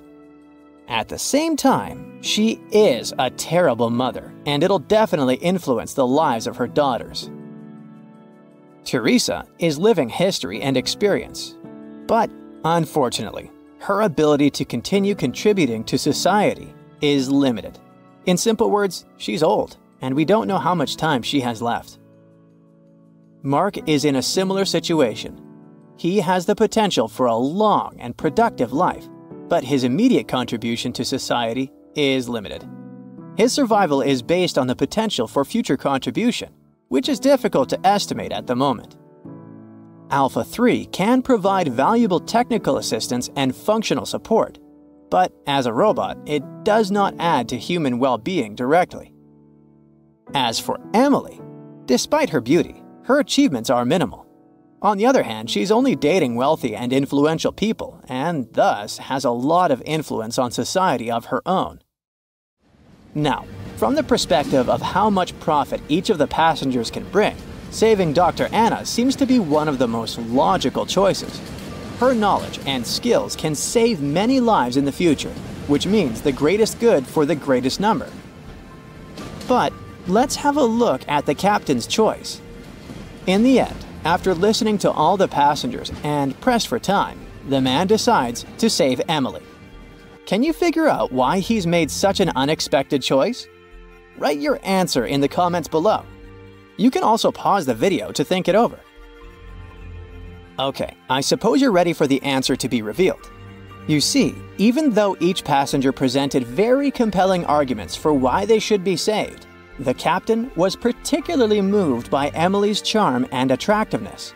And even though there were more logical candidates in terms of utilitarianism and humanism, the captain succumbed to his personal feelings and preferences, which influenced his decision.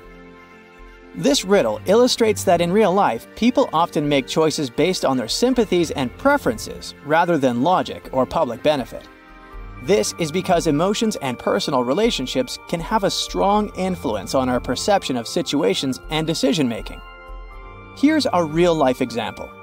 HR managers tend to choose candidates they like or share common interests with, and it doesn't matter that other candidates might have more suitable skills or experience. This phenomenon is known as the similarity effect. Now, I've got an important question for you. Which passenger would you save? Share your choice in the comments. But I'd like to remind you that there is no correct answer. That's it for today. So hey, if you pacified your curiosity, then give the video a like and share it with your friends. Or if you want more, just click on these videos and stay on the bright side.